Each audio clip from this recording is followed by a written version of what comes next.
Hey, Frederick. Oh, you're muted. Hello, sir. Hello.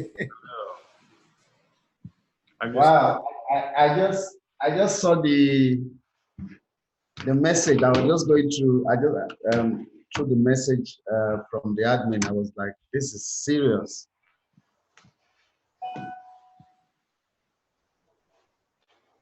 Hello, Robert. Serious. Hey, Robert, your thumb's covering the camera.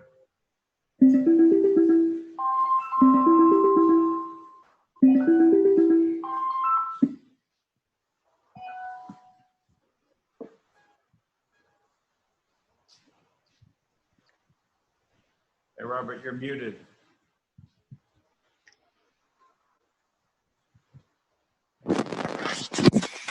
Oh, right now, I'm not. Good, good.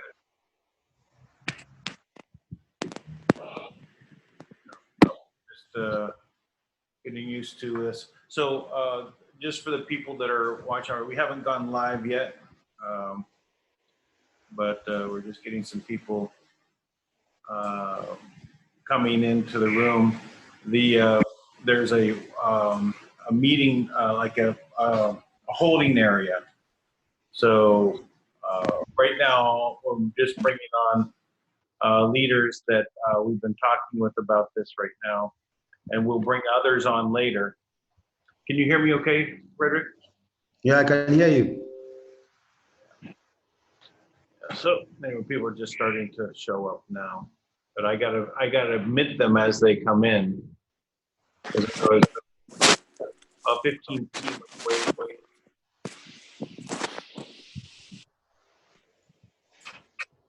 Hopefully the names are there.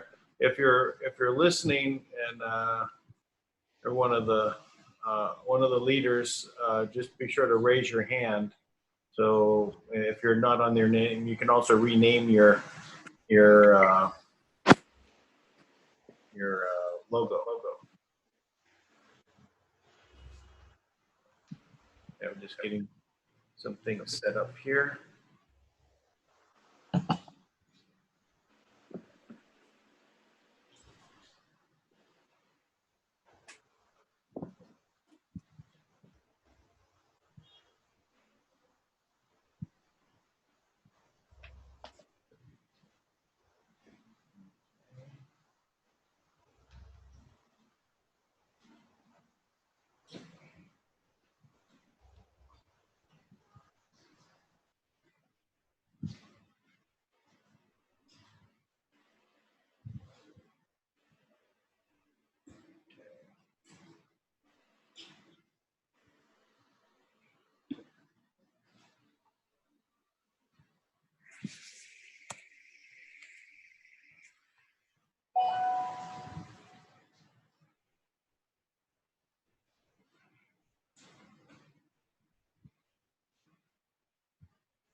Someone's asking, how do I know this is the real damn Lutz in my chat room?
So from the time you fix, it seemed to be, are we like an hour early? No, we're on time. It's just the Hong Kong time actually made it, for some reason, it got changed to 11 o'clock. It should have been 10. And so, but the other time zones, it's all the correct timing. Okay. Unless there is some kind of spring forward. Does it make any sense? No. All right. Before showing up anyway. So we are broadcasting live now, but we're just still getting people in.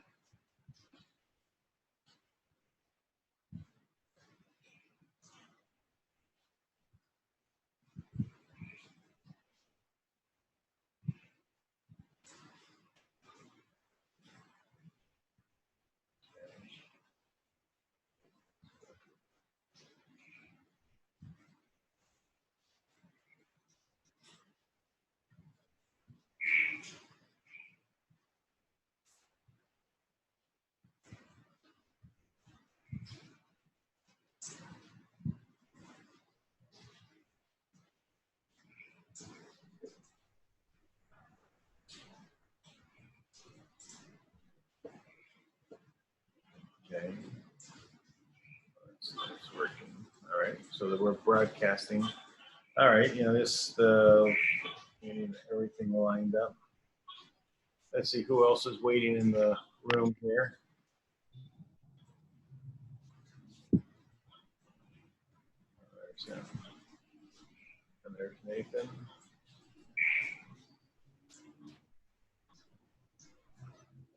Hello, King Nathan.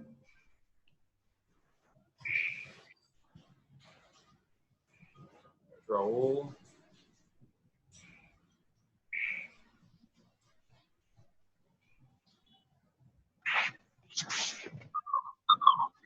Hello, King Nathan. What's up, Frederick? Hey. That is my brother.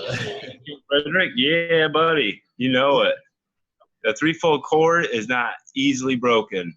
Yeah. And all for one, one for all. Where we go, That's how one, I feel. we go all. Hey, here comes Robert. Hey, Robert. Hello. I will just have to turn on my video. There's nothing there.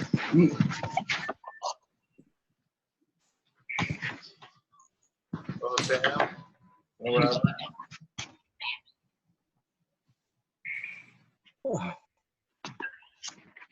Hello, hello. Oh, Hello, hi. Sultan. How are you, sir?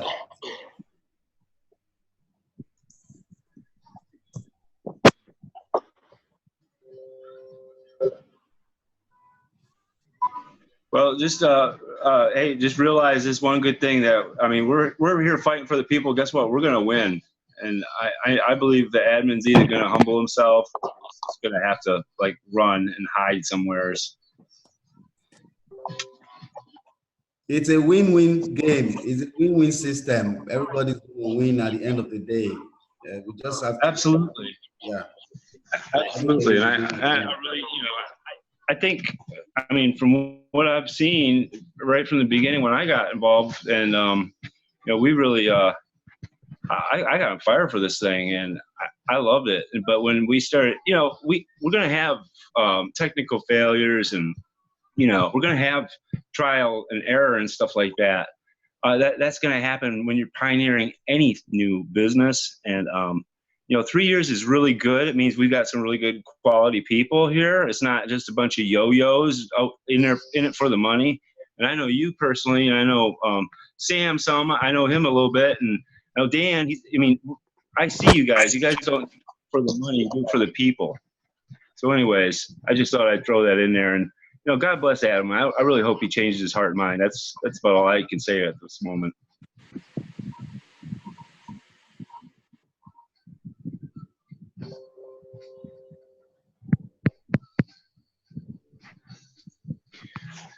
The Bible says the heart of the king is in the hands of God.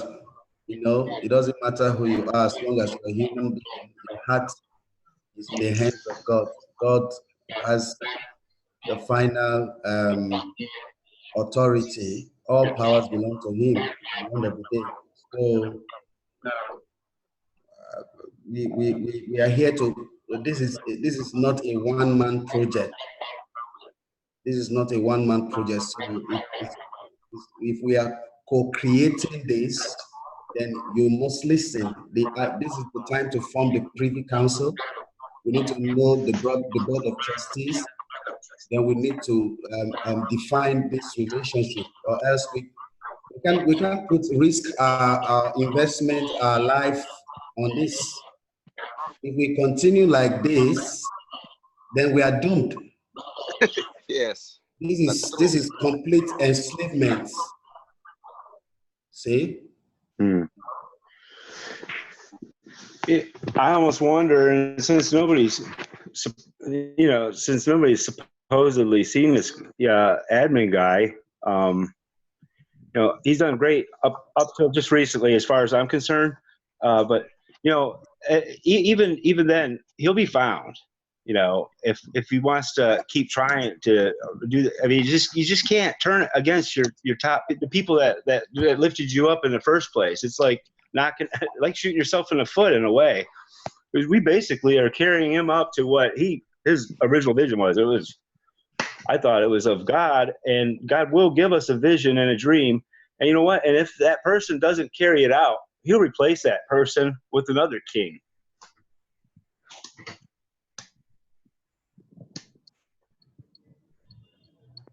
That's true, bro.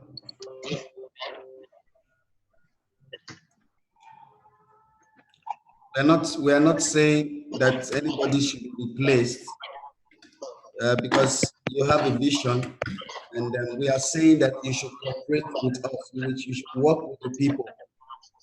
If you are anonymous, remain anonymous. The people that have their face, you know, on this in the public, we have thousands of people. This is my office. I have thousands of people who come to my office every day to know about TBC. So if you put out this kind of policies where people cannot talk to you, you cannot post, you don't want to listen to anybody because no, it doesn't work that way. So we must come to a common ground. You understand? We're not saying that admin should be removed. No. We thank God for him. He's a wonderful person. He has been taking with what he has been doing over the years. I think I appreciate him for that. But where we have reached now, we must have a privy council. We can't allow one person to just take, drastic decisions on all of us. No, it won't work. Yes, our absolutely.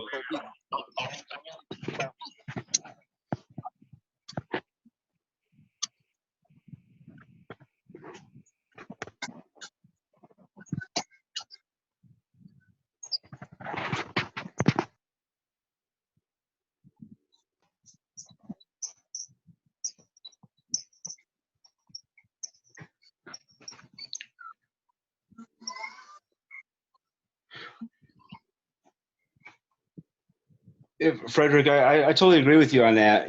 I've been CEO of my own company, and there was times I was going wrong, I was going astray, and it wasn't really that I was.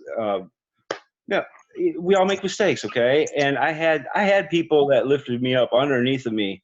You know what? I humbled myself, because that's it really can get, that position can get to anybody's head. I don't care who you are. I mean, if you're a man or a woman, and if you say it won't, I think you're probably lying, but it just does. And I made some bad mistakes, and thank God I had guys like you guys that tells me the truth, even in love, and I changed. And you know what? That company's still in business even to this day, 19, 20 years later, because I listened to good counsel, and I sold it, and because I wanted to do something new.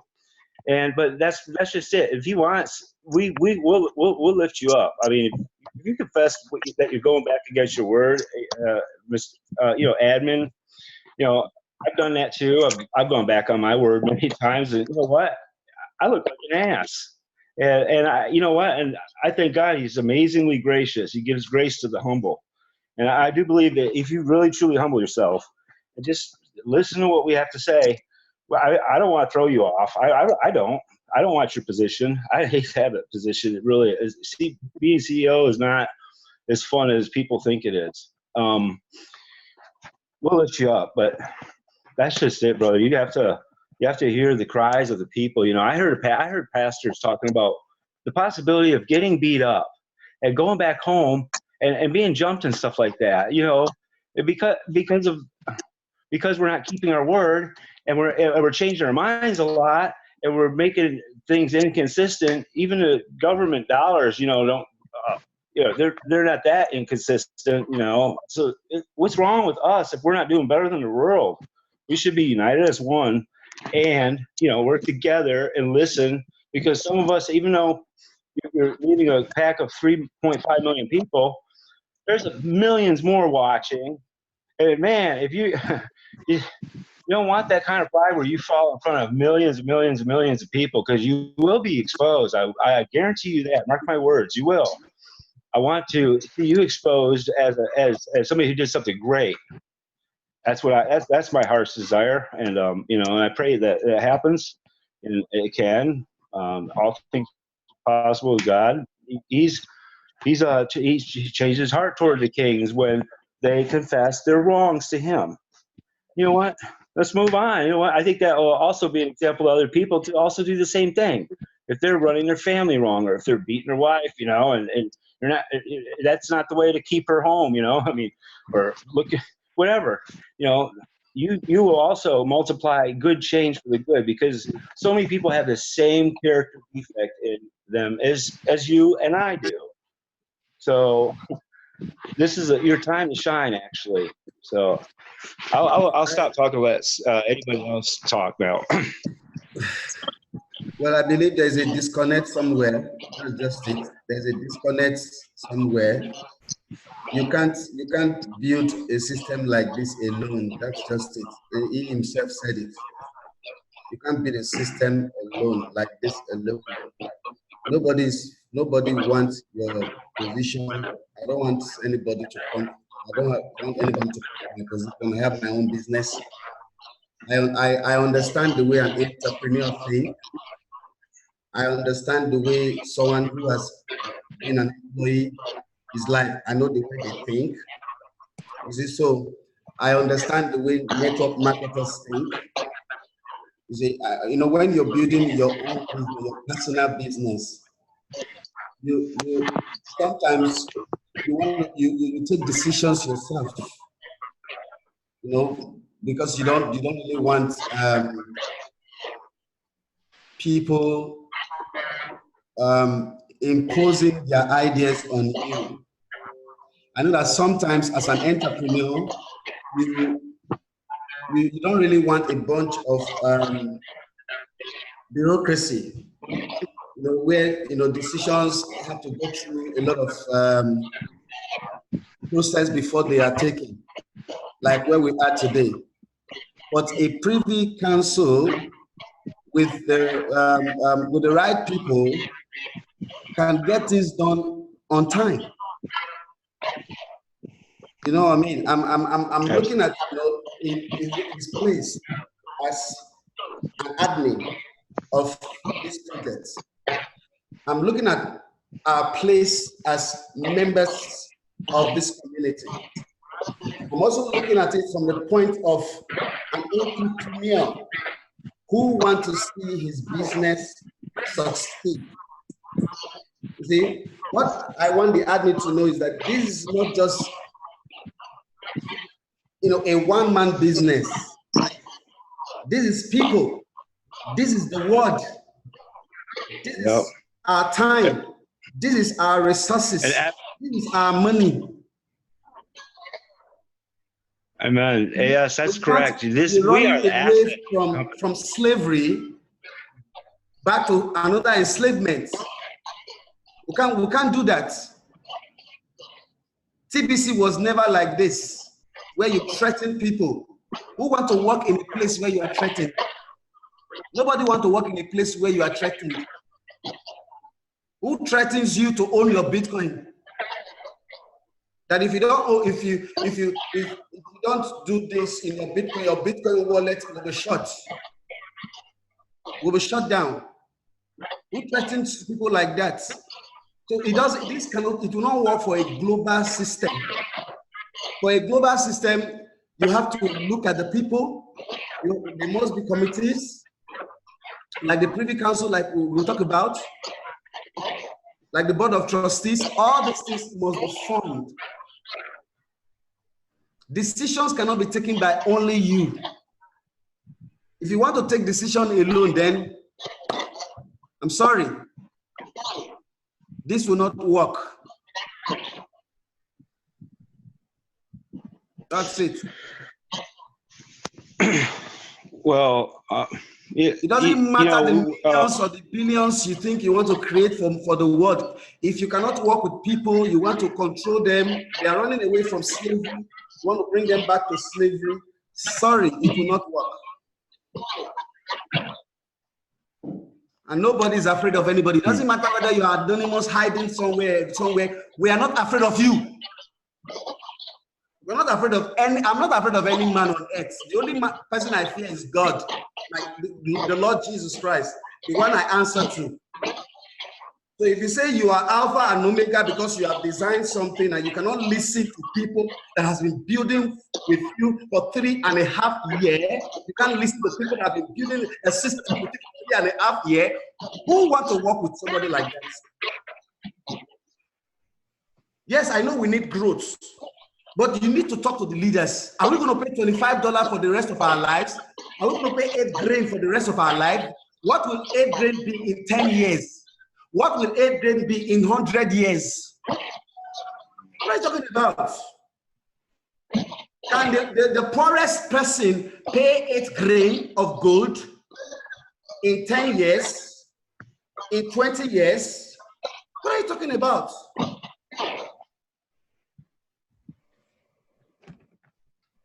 So we are ready to go to any length to ensure TBC succeed. Because we want to see TBC succeed. We will not allow one man to destroy TBC. No. Well, No. I think, I'm sorry to interrupt, but I think we should get started. We've got a lot of the leaders here. Thank you all for coming. There's some background noise that we need to remove. And then you can unmute yourself if you want to say something. But just so that we can go through this. Now, I just want to say there is a holding area in this Zoom room because there's about 19 people waiting there. We're broadcasting live on the YouTube channel at the same time, so this is so you can watch on YouTube. It's at my YouTube channel, which is Dan Lutz. So www.youtube.com/c/Dan Lutz, and you can watch there if you like. But we will open this up and bring the other people in later. But for right now, we have a lot to cover. We're going to do this for 2 different days. Tomorrow, the same time, we'll start. Of course, we're a half an hour into the time slot that we thought we'd start at. First, I want to say we're not here to bash admin. We're not here to basically talk about old issues, things that you were upset about before. There's plenty to be upset about with this current policy. I must say, when I first read it, was it 3 weeks ago or so, I was so angry. Right, I felt so belittled for everything that I've done to help grow TBC. I literally I couldn't eat that day. I was just beside myself, and I was right in the midst of a very intense amount of work that I was doing. I wasn't even sleeping more than 2 hours a day ongoing for a few weeks. So I couldn't even address any of the issues here, and I didn't even know what to do because there's so many feelings associated with this because it is wrong on so many levels. And I did go through and have to outline them, and I went through the founding documents of the Kringle Society. The first mention of it comes October 1st of last year. So we're literally coming up on 1 year. And though this is the formalization of something we had started, 3.5 years ago, meaning putting a structure. Because when we started, we quickly found out what we're doing is building a community, and now what we call a society. But we've all worked very, very hard, and to basically have someone say, well, you need to get back to work. You need to do this, or we're going to take your coin, or you're going to pay. This felt just like extortion, so I started doing research and figuring out what's wrong. So I went through all of the mission statement and the articles of association, and I just started outlining things, one thing after the next, and I was really more focused at that time about I was really focused at that time about, what exactly, is going on here. Why am I now being asked to pay $25 a month? I've done a lot to build up members. I don't know, 800 last time I looked at it, and I don't look because mostly I brought in people through doing videos and explaining how many people are coming through and explained them about how to use the system, the tools, the promotion site. And, you know, it was fine to pay, you know, for the promotion site, you know, once a year to have access to a promotion site. And, you know, I paid my lifetime wallet fee. I have the coins in my wallet. So if I didn't want to think about TBC for 5 years, and because I'm focused on other things, why should I have to think that I'm going to lose everything? Who thinks about that? I have a bank account somewhere that I haven't even looked at, a savings account somewhere. I'm not thinking that the bank is going to come around and then just wipe out my account, well, at least there was rules to do so. Which is part of the issues, is that the rules as we joined were fair, and paying a lifetime wallet fee and moving on what we have developed in promotions as a separate site. This was a system, you know, you could understand it, it was fair, there's no problem. But now this was very gut-wrenching to think that I'm being extorted. That was my initial thing. And I was so angry. I was so angry about this. I really was beside myself, because I know, you know, what Kringle Society is all about. It's about lifting people up out of poverty, you know, not, you know, creating another debt system that you have to now abide by. You know, hey, I'm going to put this on you. Hey, I'm going to put this on you. Hey, you do it or I take your coin. That's not right.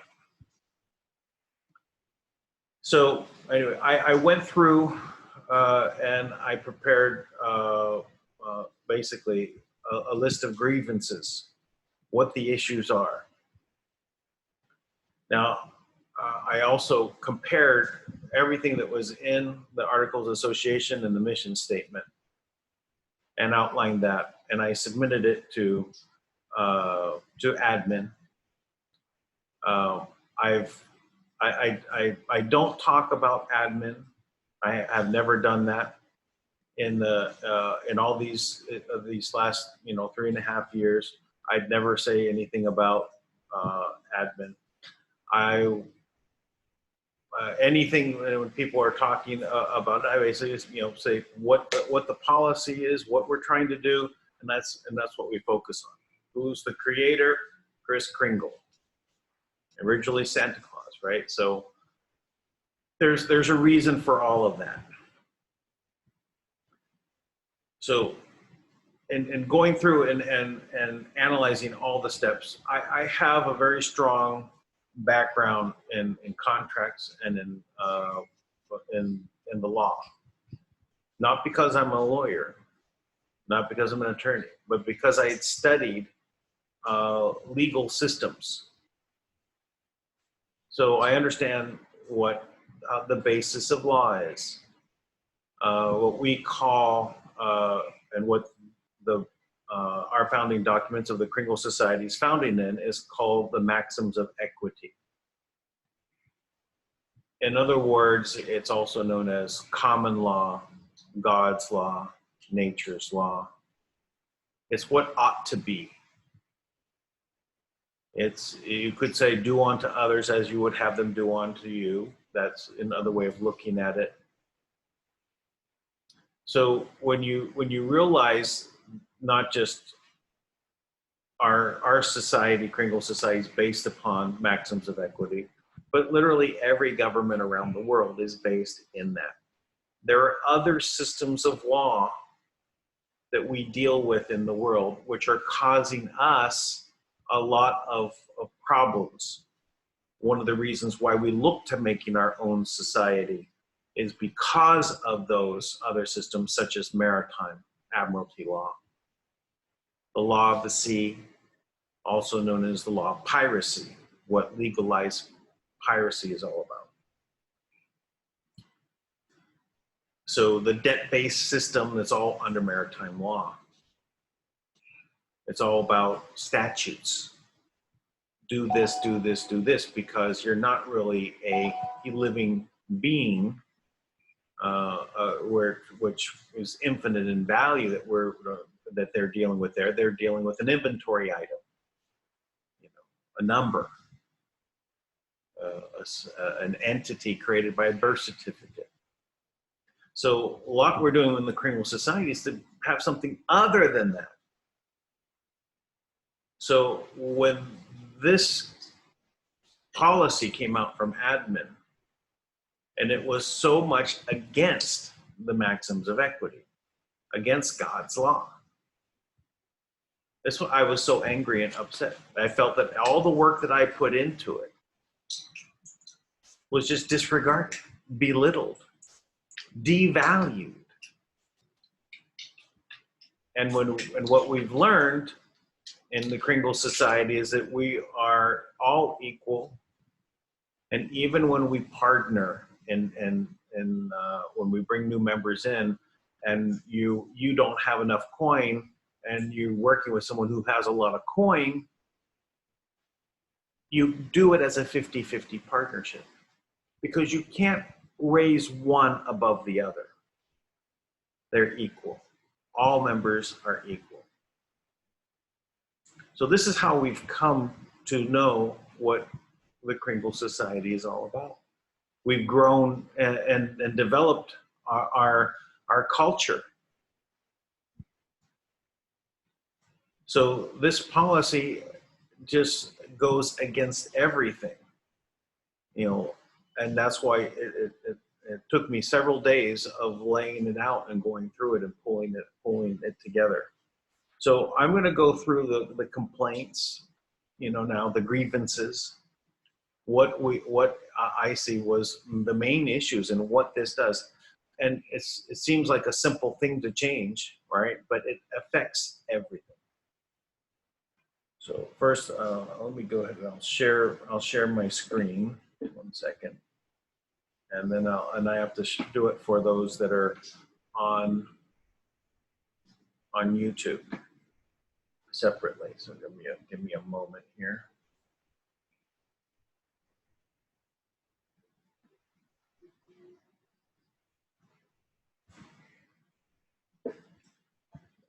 That.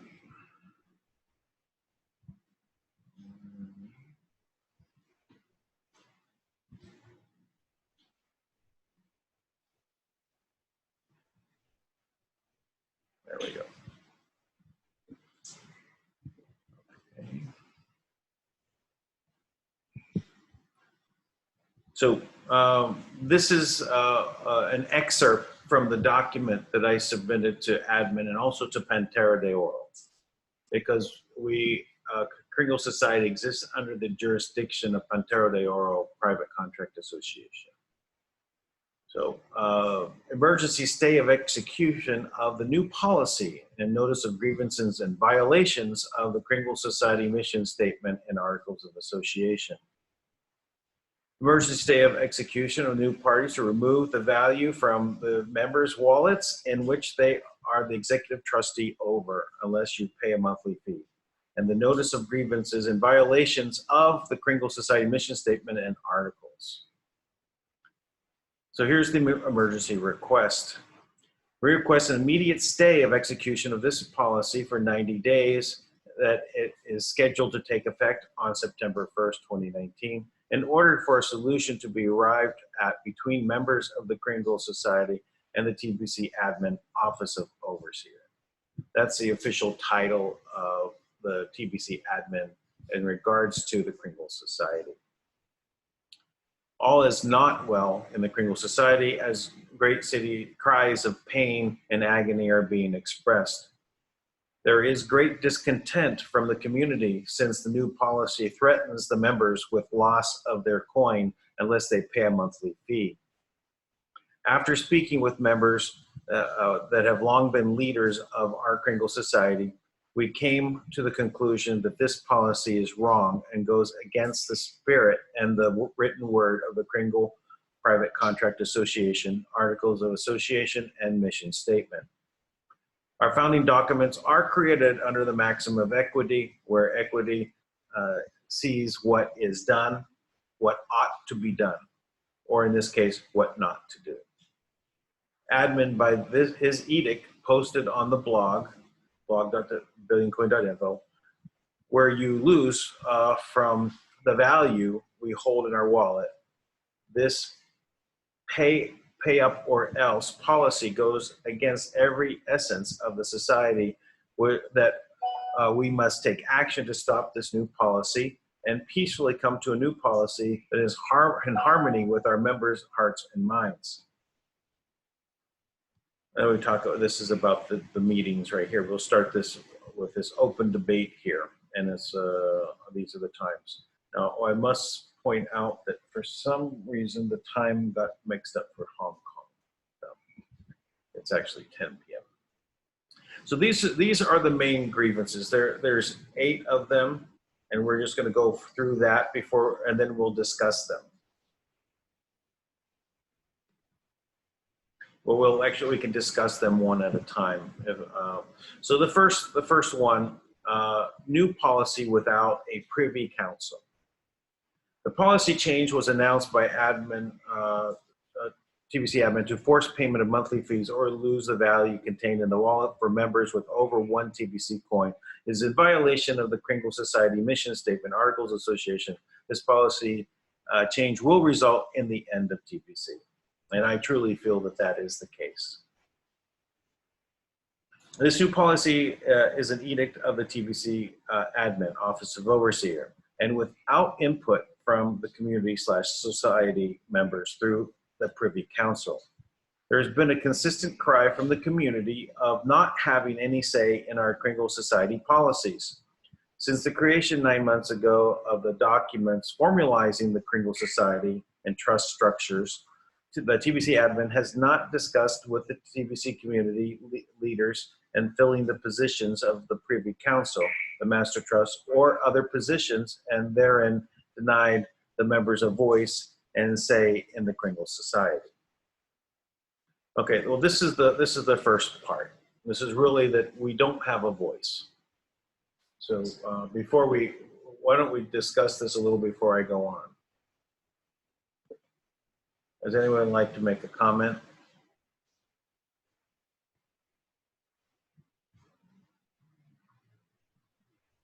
Dan, Randy Wilson here. You know, I think that the fact that you know, largely TBC having sort of a one-directional communication, it almost seemed to be fitting in the previous years. I mean, I don't think many people were complaining. However, being, you know, holding the title of the voice after, you know, for a little while, I realized that, you know, being the voice, all of a sudden, I was also inundated with opinions and perspectives, complaints and whatnot of the community. And it really dawned on me during that time that, you know, maybe a better communication system should be in place. An effective and efficient communication system should be in place so that the community can air their concerns or their opinions. And even then, you know, what are you going to do? You know, it seemingly we had a limited technology. Seemingly, you know, it was necessary for anonymity of the admin, and that I think everyone in general could understand. So I don't think it was that big of an issue. But when we get to the point where there's increasing fees, fee after fee, I mean, the whole system seems to be turning into sort of a fee intensive sort of environment, well, I think that it demands room for counsel. It demands room for more communication effectiveness. And I think that's what we're facing here too, is that, and it's like our brother Frederick was saying, you can't have where all of a sudden there's all of this demand for financial payments in order to participate, and this is in the US. It's kind of tough to say this because it's such a big political thing going on, but a pay to play kind of environment that starts to definitely give us all a different kind of emotion about what's going on. And we definitely at this point should see more avenues for counsel communication, opening up dialogue with these kind of decisions being made. Otherwise, and I'll just close with this, otherwise you are going to have division in the community, obviously, and there's no place for this kind of pressure to release itself. So what I'm afraid of seeing is a mass division and then obviously destruction. So I think it's so important that we have this counsel available so that we can discuss some of these ideas and get the perspective of the community to represent some of these decisions, going forward. Thanks, Dan. Yeah, I agree very much. So I'll share this is the other document. We'll still go back to the other one. We'll flip back and forth. I think so. Maybe I selected the wrong one. So let me try this again. Maybe I have to have it on here first. Yeah, that's probably it. Okay, try this again.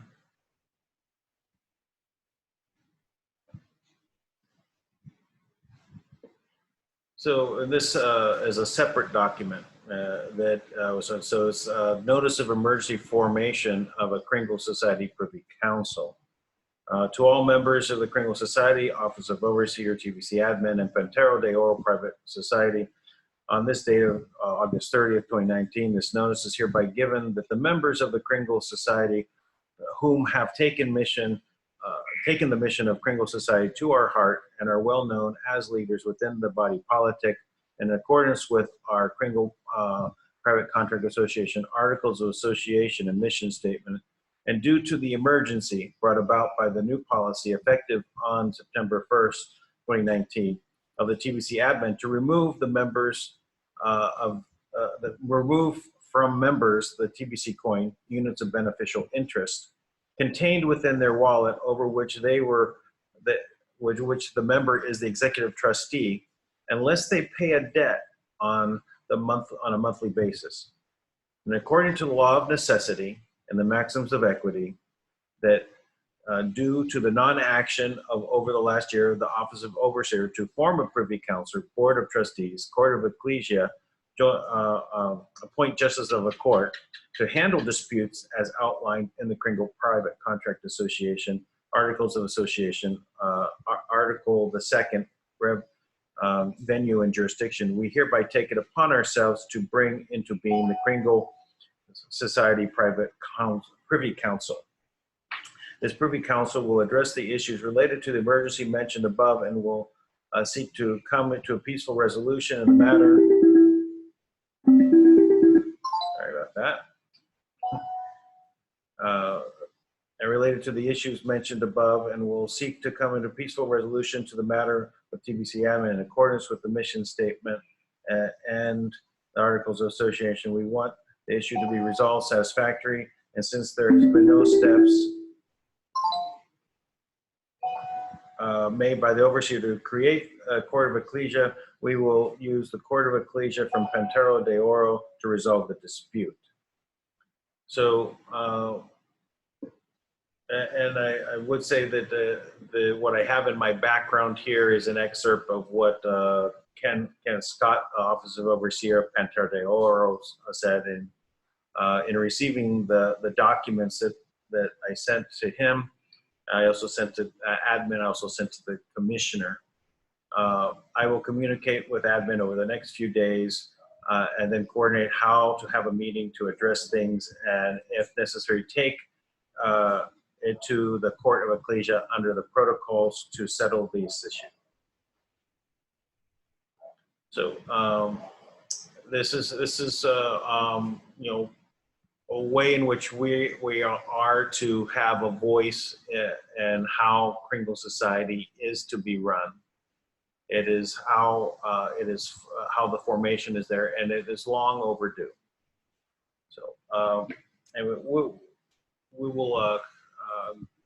I'll continue, but we can have a discussion about this particular. Anyone would like to join in about this particular part, please let me know.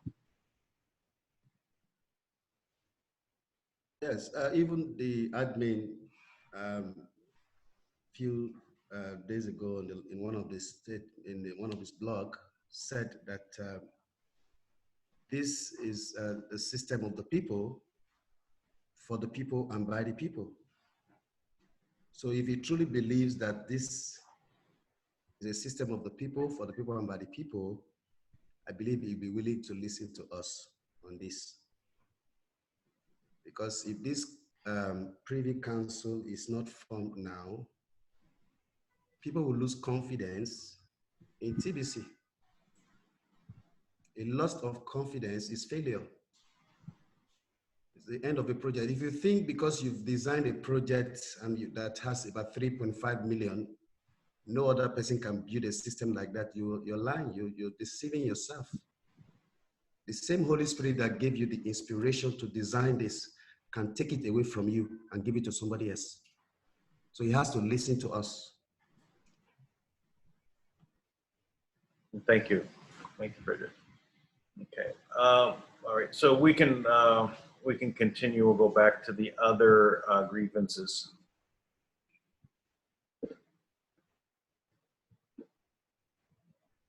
Okay.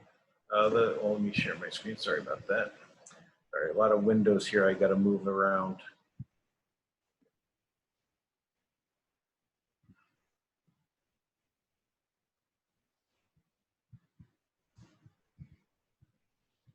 Okay. So the second issue, as I see it, is extortion. The threat against our membership of the Kringle Society to remove the send button, access to the wallet, the value of the coin, or prevention of those to migrate to a new wallet unless the member pays 8 grains of gold per month, approximately $25 now, is extortion. Or the definition of extortion is the illegal use of one's official position or powers to obtain property, funds, or patronage. So quite frankly, it's just the threat. It's not the actual taking of the value. It's the actual threat is extortion. So implementing the policy, just stating that that's a policy is extortion. And we'll just to go right into the number 3, you know, carrying out the threat of extortion results in removal of value of wallet is the theft of the value from the members. So would anyone like to have anything to say about these two?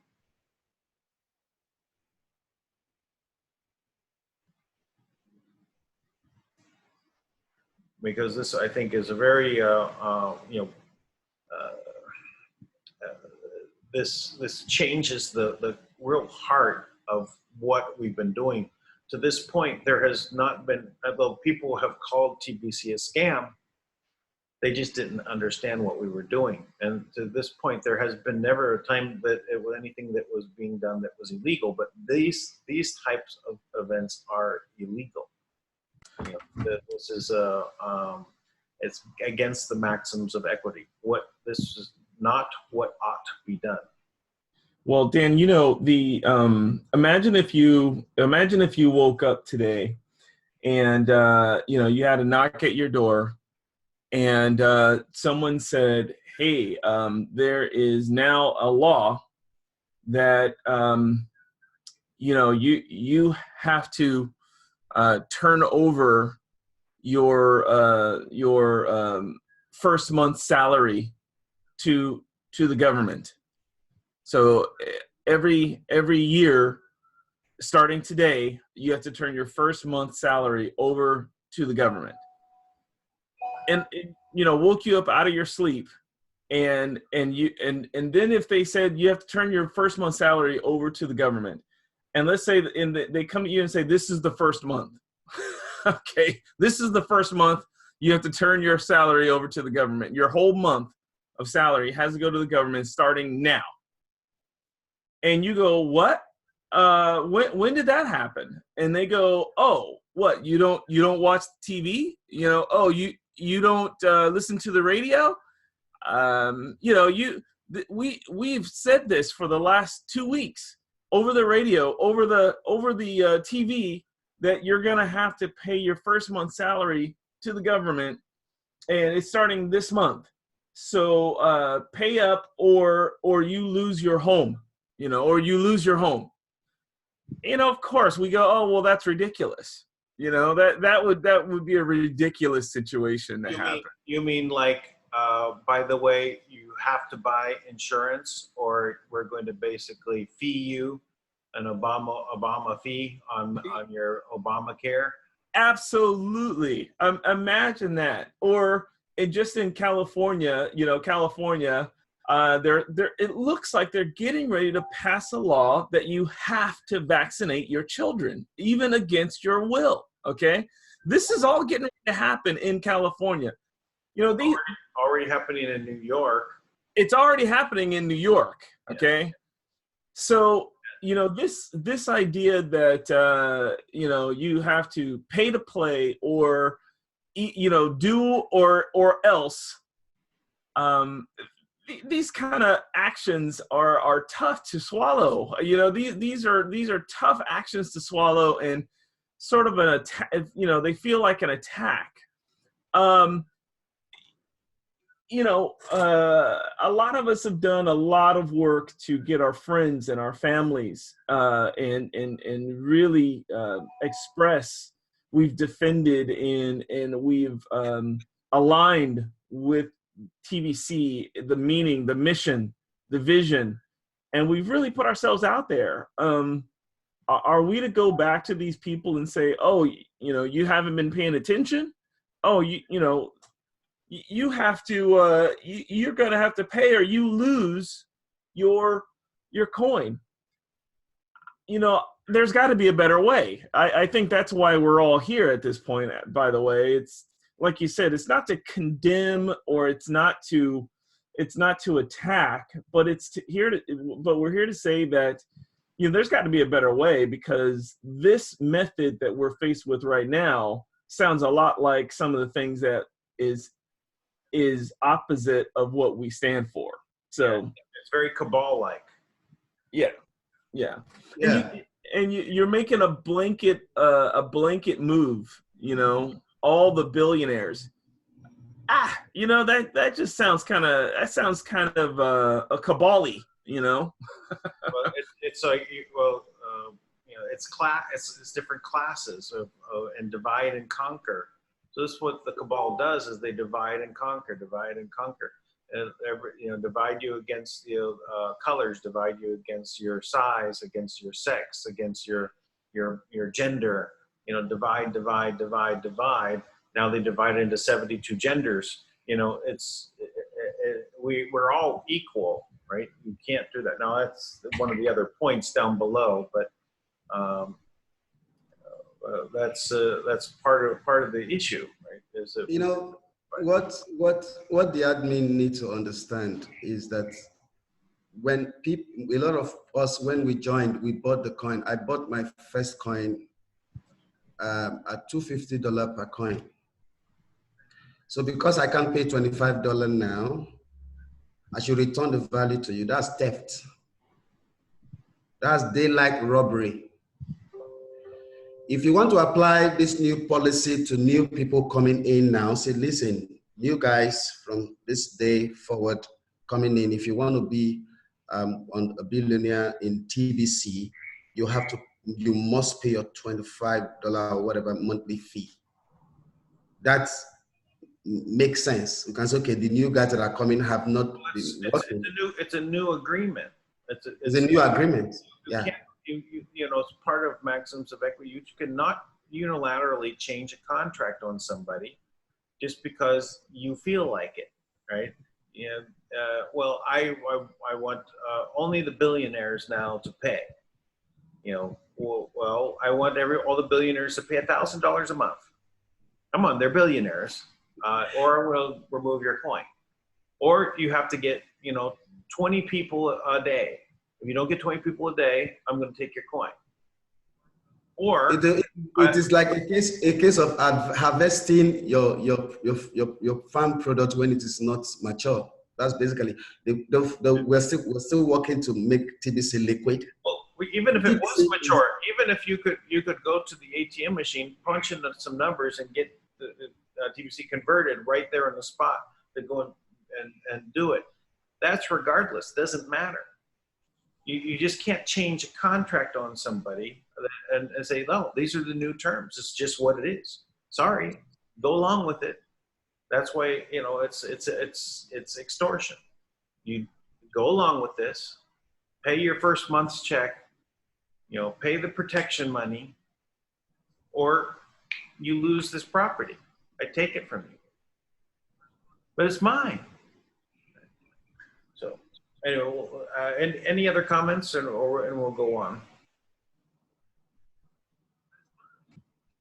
Okay, all right. So number 4, debt slavery. The creation of a debt/obligation on the members in order to maintain their own value is creating the situation where any future obligations can be added. It was just kind of covering this anyway. But say slaves have no rights and can be ordered to do anything without a contract or agreement. Any obligation can be created by the slave master for the slave to perform or face the wrath of the slave master. Pay money, create videos, bring in members, or do anything can be ordered to be done. I think we're just kind of discussing this anyway. It kind of, because one feeds into the other, obviously. Anyone would like to make a comment? Yes, nobody wants to work in an environment where they are ordered around and say you have to do this or do that. You don't do this, you get out. Nobody. It doesn't work. This is an abundance-based system. If we say abundance-based system, is a place of love where we have love and respect for other human beings. So if you have love and respect for other human beings and you understand that value is coming from these people, you can't take value away from them. If you take value away from them, it's because you have devalued yourself. So that's just it. So he has to stop that. Thank you, Frederick. So next is number 5, broken agreement.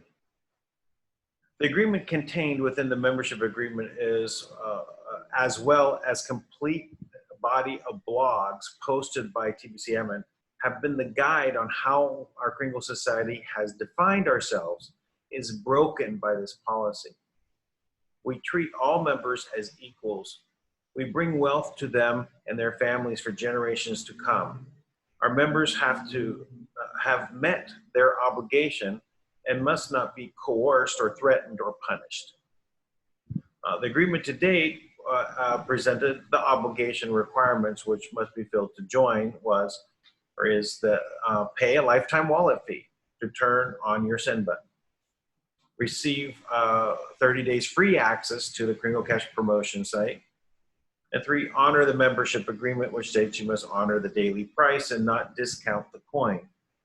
This, by extension, means you cannot discount the value from which the coin is based, which is the member's life force.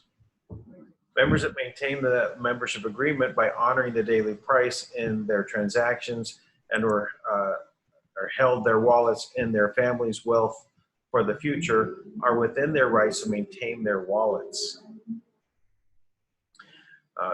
To change any agreement can only be done for new members that the agreement to those terms. The agreement cannot be changed retroactively to create an obligation on past members that they do not agree to. So, any comments?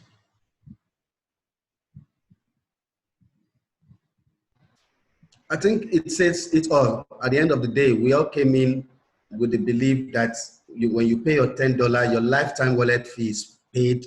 You don't have to pay transaction fee to anybody. And the idea that people can come in for 30 days to have a look on how the back office and have a feel of TBC was fantastic. Now if you remove the value from the people, you as the admin has discounted the coin. That is what it means. So at the end of the day, that's a serious breach of agreement. Right. Well, it is. As long as we are not, our value that we put into it, no matter whether we were exchanging some fiat, exchanging some services, exchanging items, and you ended up with however much it was in your wallet, that value is basically yours. The coin is owned by the trust, but the value is under your ability to as the executive trustee over this sub trust is yours to use as you see fit.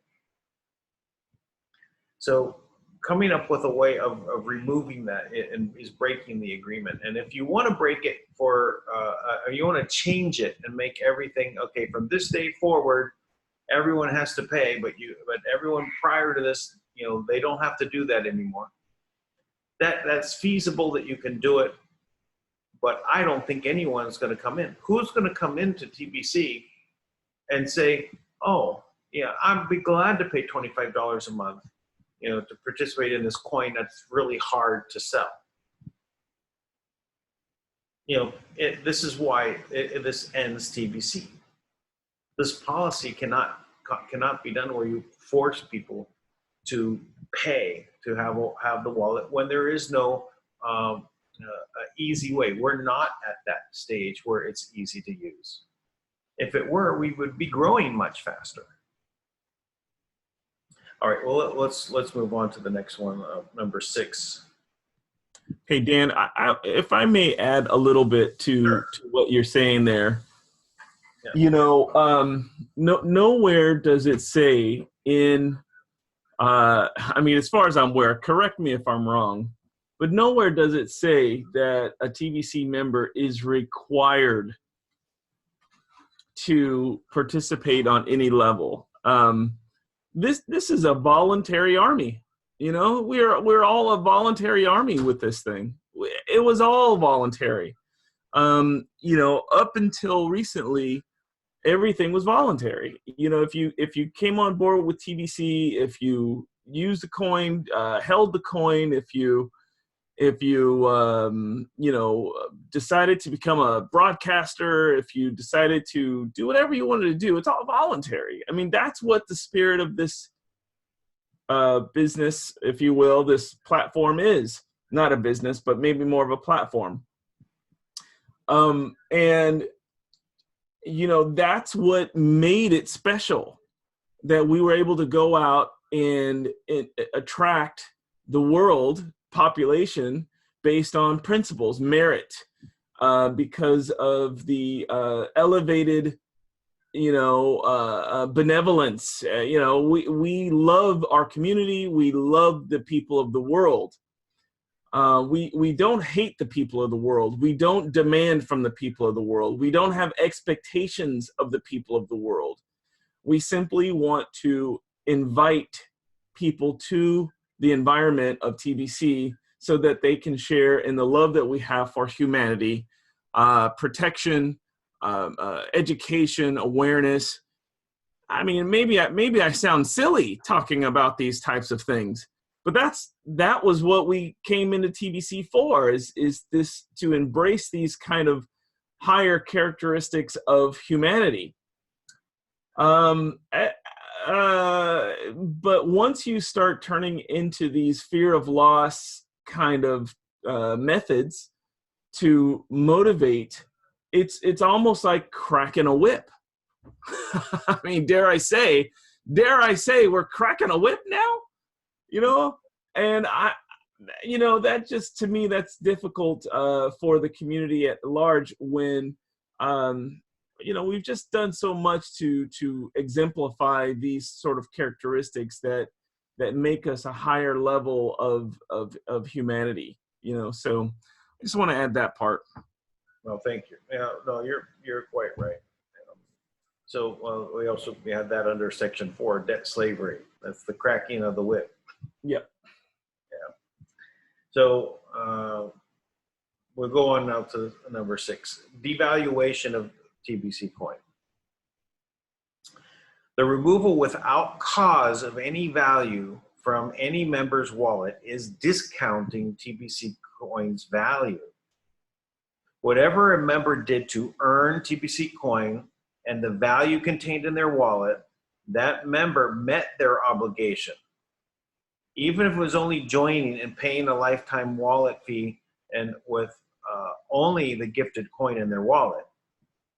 Or if they purchased many TBC coins, or that member toiled endlessly to bring in new members and took advantage of the promotions and earned one to many millions of TBC coins in their wallet, they have met their obligations. Their joining has contributed to the value of each and every TBC coin. This value it comes from their infinite value of their life force. If any value is removed from their wallet, you are devaluing their past efforts that have earned that value, and thus devaluing TBC coin. So, It's just like, I teach people how to trade. And when this merchant thing started, I gave opportunity to the community to be trained, and the people paid. I think I did it full TBC, just to gain more coin. And I did that and trained a whole lot of people. And everybody I trained out there, you can go and ask them if they didn't get value for that. At the end of the day, that was when the rule was changed, that you can't get up to more than 100 TBC. I lost over 2,000 coin.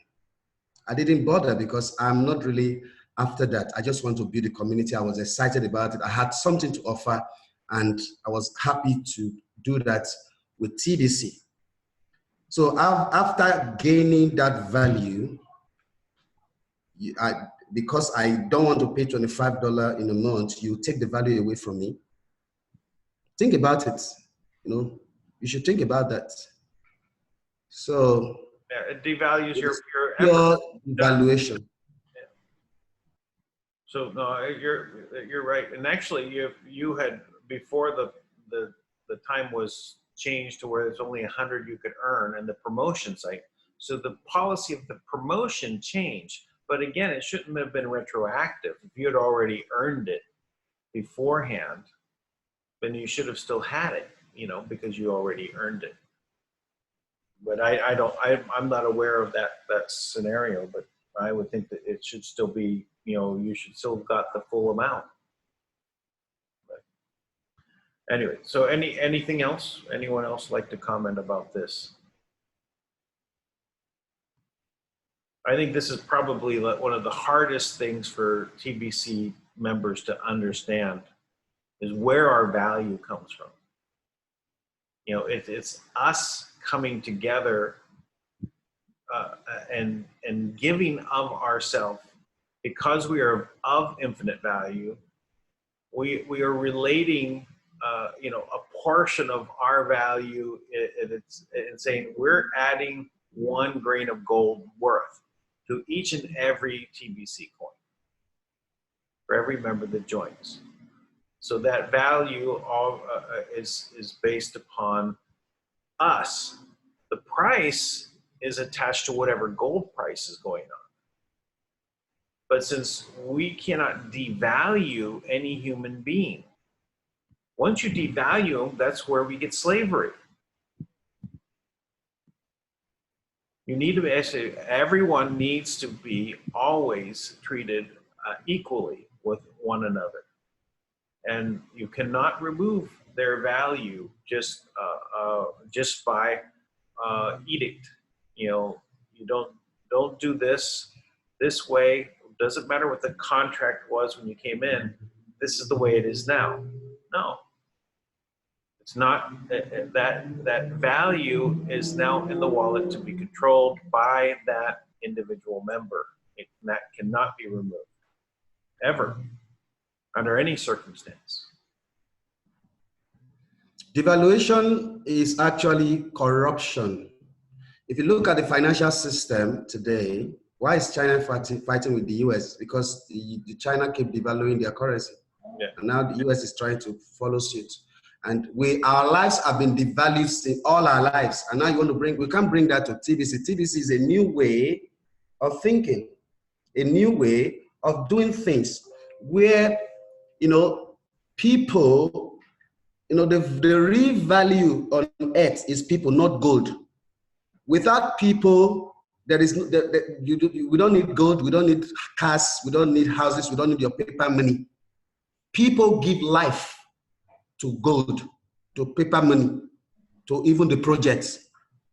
So when you devalue people, you introduce corruption. And when corruption is introduced, death is inevitable.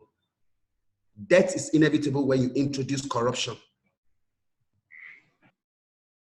Yes, thank you, Frederick. Yeah, anyone else?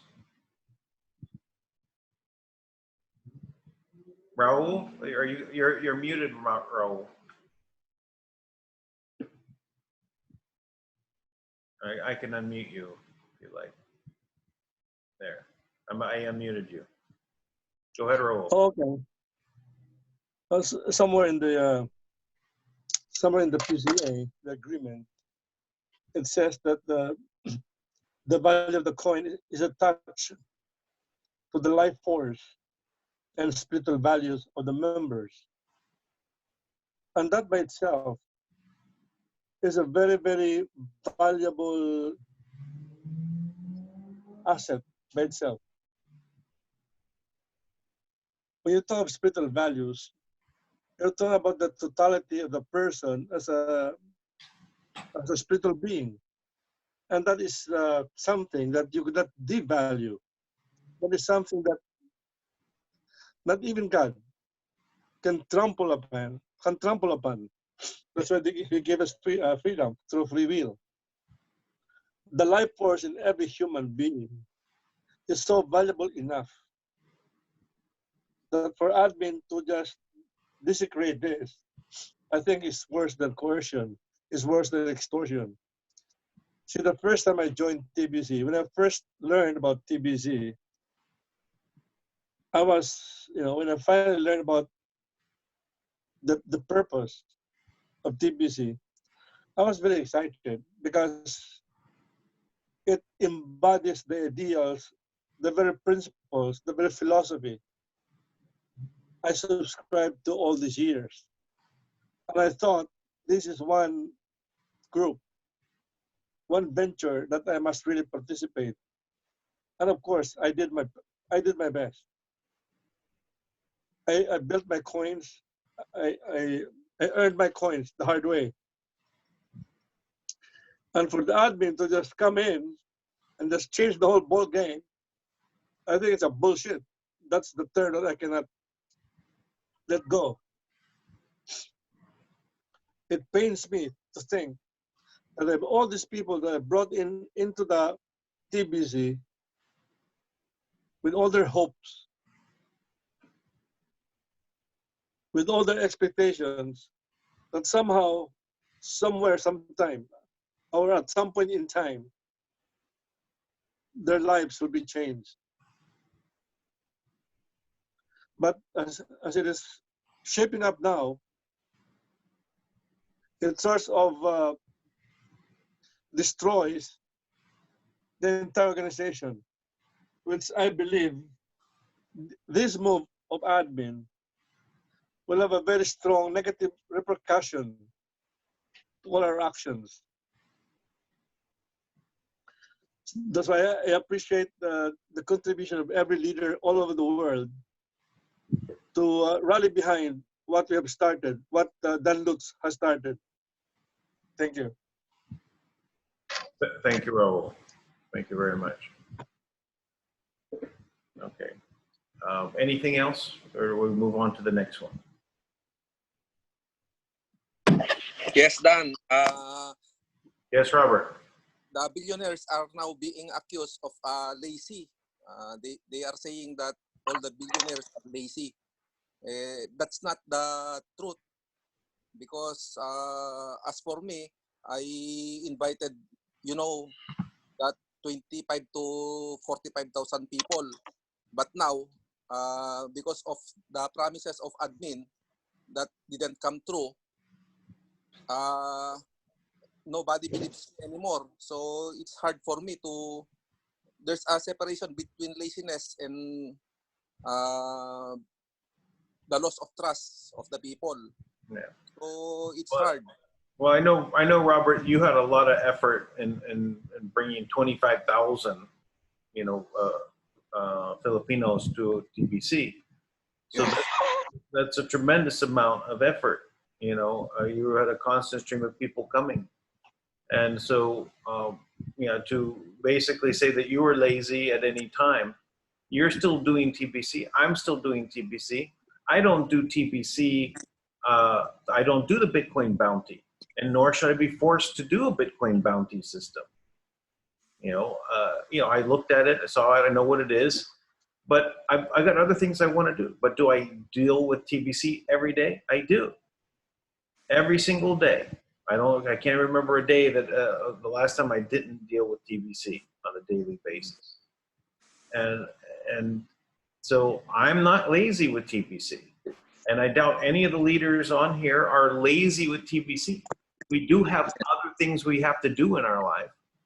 We're not paid salaries, to sit there and work Facebook or to do whatever is the new policy. Yes, but new leaders now, that's what they are saying. Yes, but why is that the only way? Why is there only one way? There's so many other ways that TBC could be, put it out into the hands of people, except one particular way. Yes. One path. So the one path is a difficult path. Requires special people, special training, and those are the only ones that can now be billionaires. Yes, Yeah. that's right. So anyway, I appreciate, but let's move on, and we'll get back to, because this is more a little bit off topic, Robert. Let's stay on these particular ones, and then we can talk in general a little bit later. Okay. So the next part is number 7, the creation of a criminal enterprise. So this is also a little bit hard to understand for people, because they don't understand that once you do something that is literally against the law, extortion and theft are against the law, not just within the Kringle Society, but in your local jurisdiction, the local countries, wherever you're living, those things are illegal. So if you're participating in those things, you're now bringing people into a situation, to a company that is doing things criminally. Now, maybe the new agreement for these new people coming in is it states they have to pay monthly.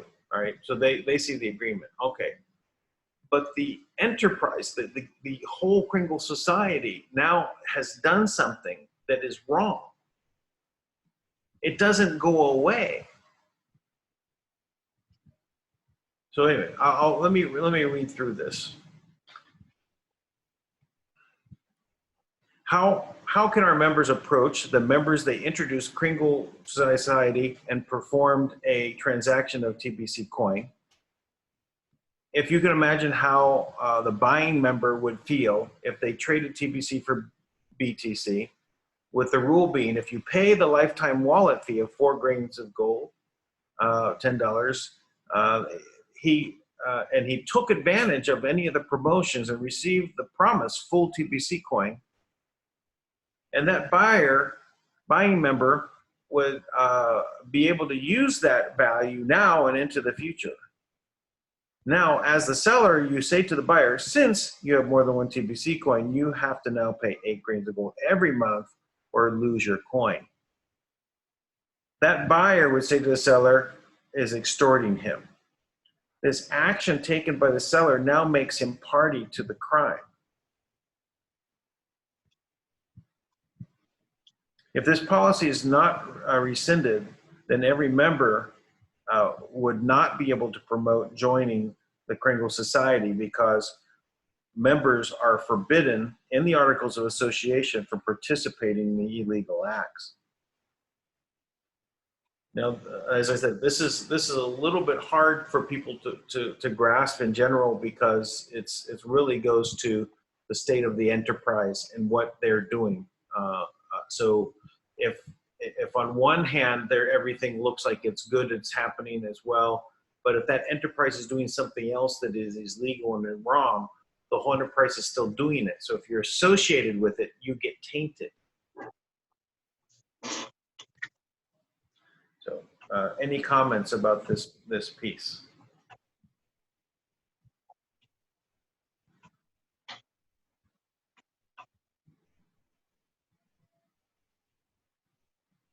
Dan, I think that some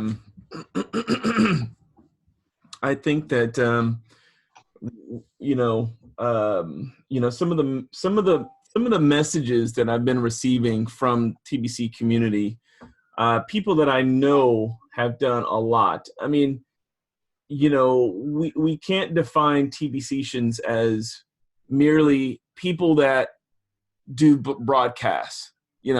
That's not all the definition of a TBCian. We can't define TBCians as only people that participate in the Bitcoin bounty. Those are the real TBCians. We can't limit the definition when you have 3 million people around the world. We have to have a pretty broad definition of a TBCian. I mean, I'm sure everybody would agree with that. I mean, like I've said in my videos millions of times or many times, we embrace people of all over the plane, the world, all kinds of people with different cultures, different backgrounds. These all make up TBCians, different perspectives, different circumstances, all of these differences, but we're all unified under this concept of TBC. And because of that kind of attraction to TBC, many of us have come together. We've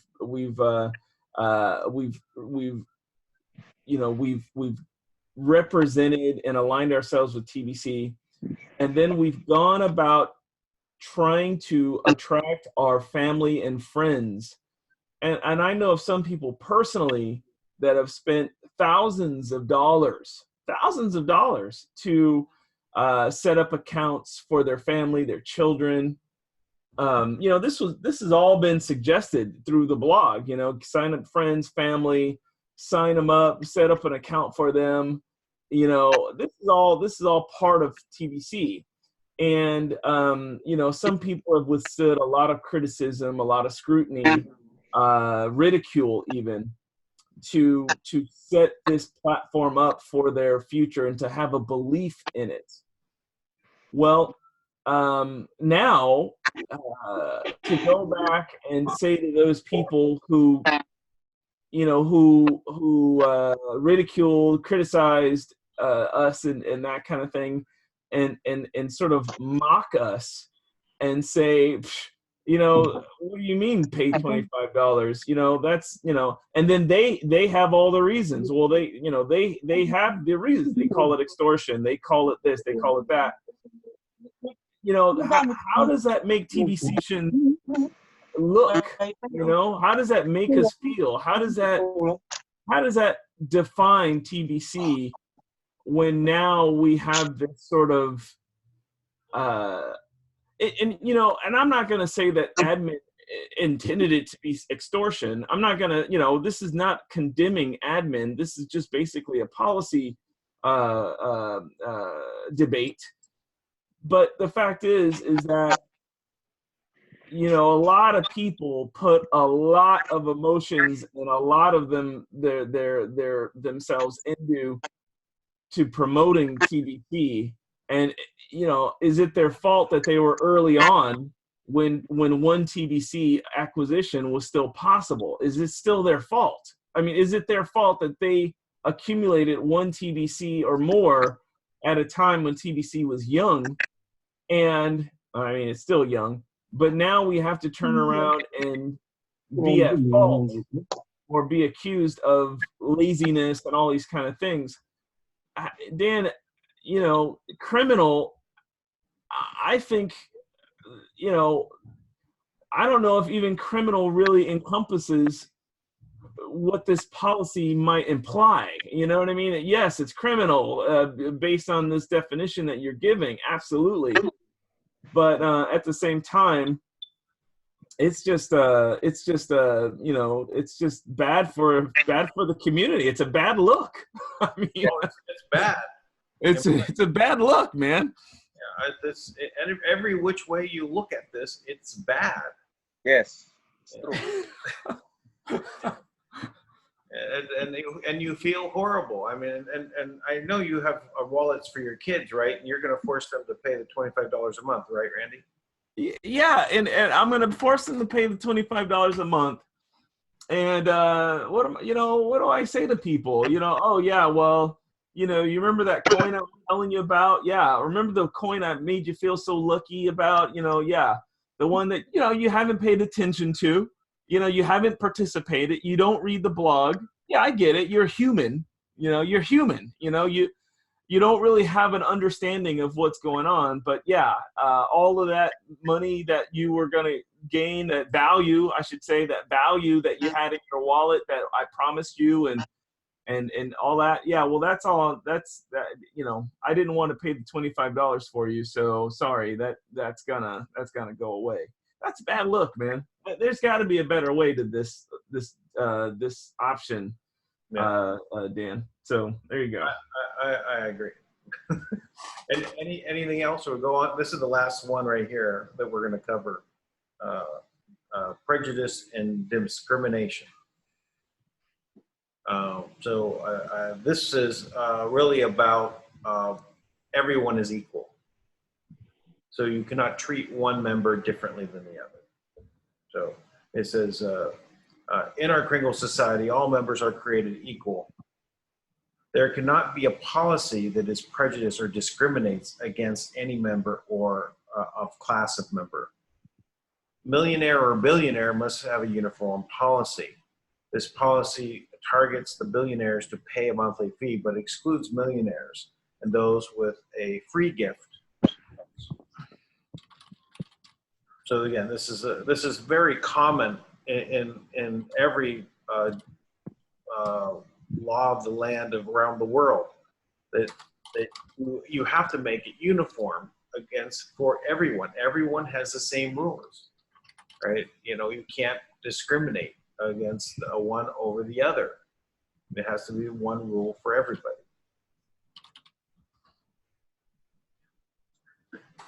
Any comments?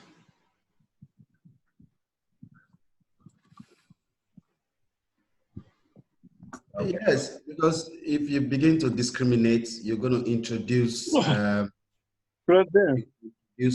division, and you introduce class.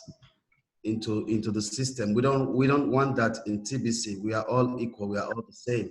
So we don't want that in TBC. What applies to one should apply to all.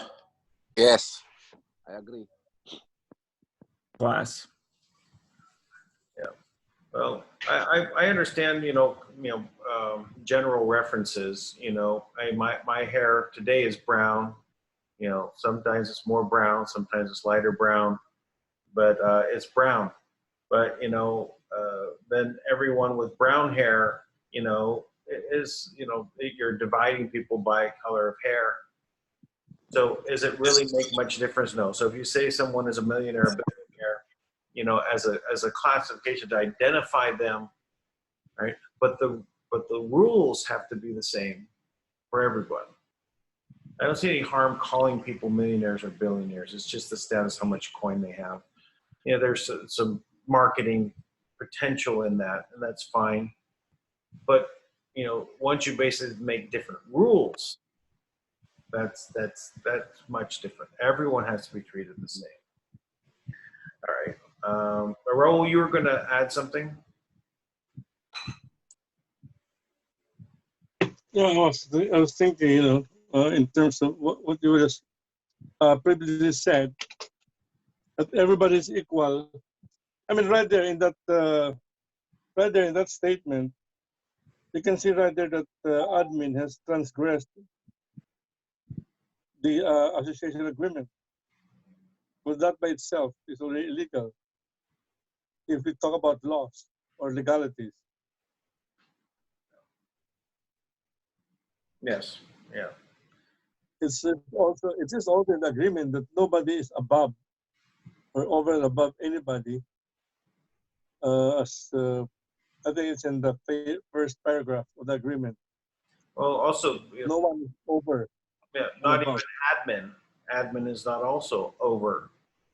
Everyone is the same within this. They're all treated equally. All right. So, yeah. I have noticed that say I was a newcomer compared to the rest of you guys, but I have noticed that every time we have a send button meeting, it appears that everybody was like very coy or very, I would say, afraid to even talk or question the admin about certain policies that he has been laying before. I noticed that everybody was so timid to even, complain. So right there, I noticed that some kind of an autocratic kind of management or administration of TBC was in place. And I wasn't very fond of that kind of or type of management because I have run businesses myself. And I know for experience that that kind of management is not going to work over the long term. It's always participative management that was my norm. So when finally admin issued this kind of edict or blog, I was really, I was so dismayed. And I guess we have to really move to really make a change out of the situation right now. If only to protect our people. I owe it a lot to a lot of my people, how I brought into TBC the hard way. And the $25 as a monthly fee may not be too much for me to take care of personally. But the people I brought in, not all of them can afford that. And not all of them can perform that. So what's going to happen? If one of my leaders or one of my members will not be able to pay the $25 a month, then, what's going to happen? Right. That's why we need to, this action is really a must. Yeah. Well, I'm in agreement with that. I see that, one of the things that I've already had many conversations with people that have been contacting me right? That I did transactions with, and some say, well, you pay the $25 fee for me.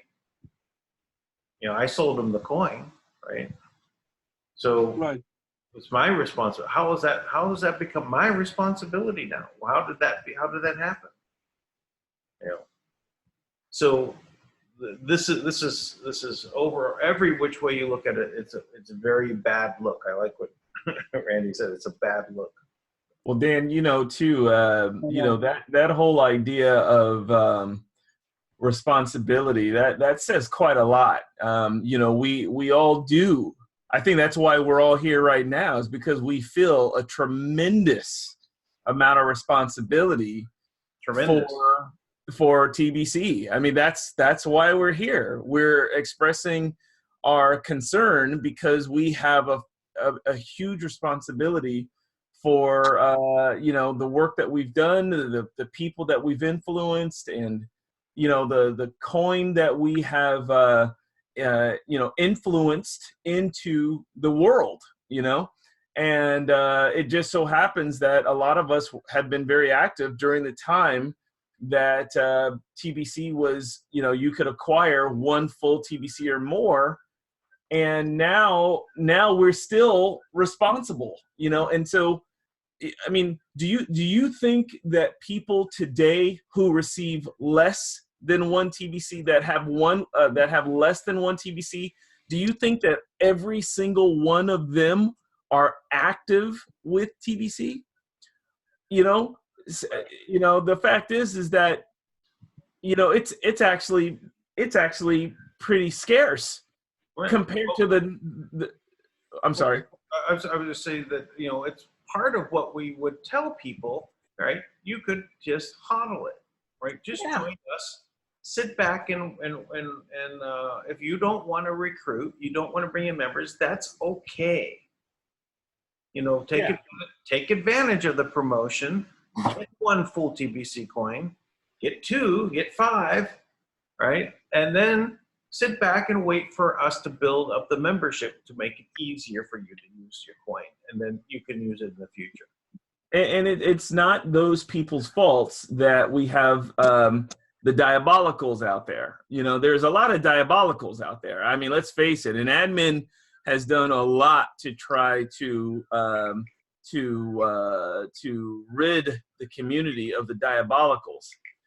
People that have nefarious intentions to destroy the community. I mean, we've all seen it. I think the three of us, at least, as far as maybe Glinda too, you know, I know some of us have been around for a while, so we've seen all of the attacks against TBC, which we've all stood by and defended TBC alongside admin and all the policies to help rid us of the diabolicals. But to throw this blanket statement out there and say anybody with one TBC, you know, your days are numbered. It's like what? Yeah. Your days are numbered. You know, you are, and it's sort of to place this blame and attack those of us that, you know, some of us are pretty wealthy in TBC. You know, we're very wealthy in TBC. I'm a trillionaire. Yeah, I mean, I guess you're a diabolical, Dan. You know. and I'm not going to be extorted. I refuse to pay. Well, how many people have called you? Like you said, how many people have called you up now and said, "Pay my fee for me"? That's the same thing here, man. And I'm sorry, but I'm not going to pay anybody's fee. It's just not, you know, I'm not going to pay my own fee. Well, what do you mean pay your fee? You know, so not under this premise, anyways. So right. Yeah, I just thought I'd share those kind of thoughts there, Dan. Well, thank you. Well, I think we can open it up. I'm not going to go through the rest of this document. I'm going to slide through it just to show people what's there. We'll cover this tomorrow, the references and articles of association. So this is basically going through, say, the mission statement and the articles of association, and what section it is, right? So like this one, for example, mission statement, page 1, paragraph 1. Kringle Society Global Initiative is a sharing an emocenary, I forgot how to say that word. I learned it once. Society founded upon the principle that humanity is capable of lifting itself out of the morass of poverty, disease, lack, limitation, suffering, and ignorance into a new dawn of abundance and prosperity for all. So how can we help our members lift themselves up if we take the value from the members? You know, so that's why I just go through each of the ones that seems to apply to what the situation is, and I listed here. And so we're on page 3, and it goes on. We got 7 pages of this, and so we can cover this tomorrow. But I think we should really open, have a discussion and bring. We've got 21 other participants that we can bring them on also to have their say in what's going on here. But we'll cover the rest of this part tomorrow.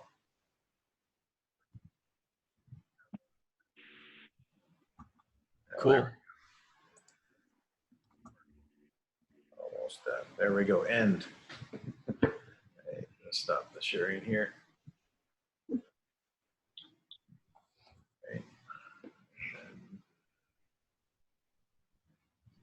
Okay.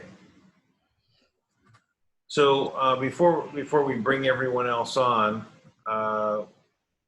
we've got 14 people waiting there. So is there anything else anyone want to say before we bring everyone else on?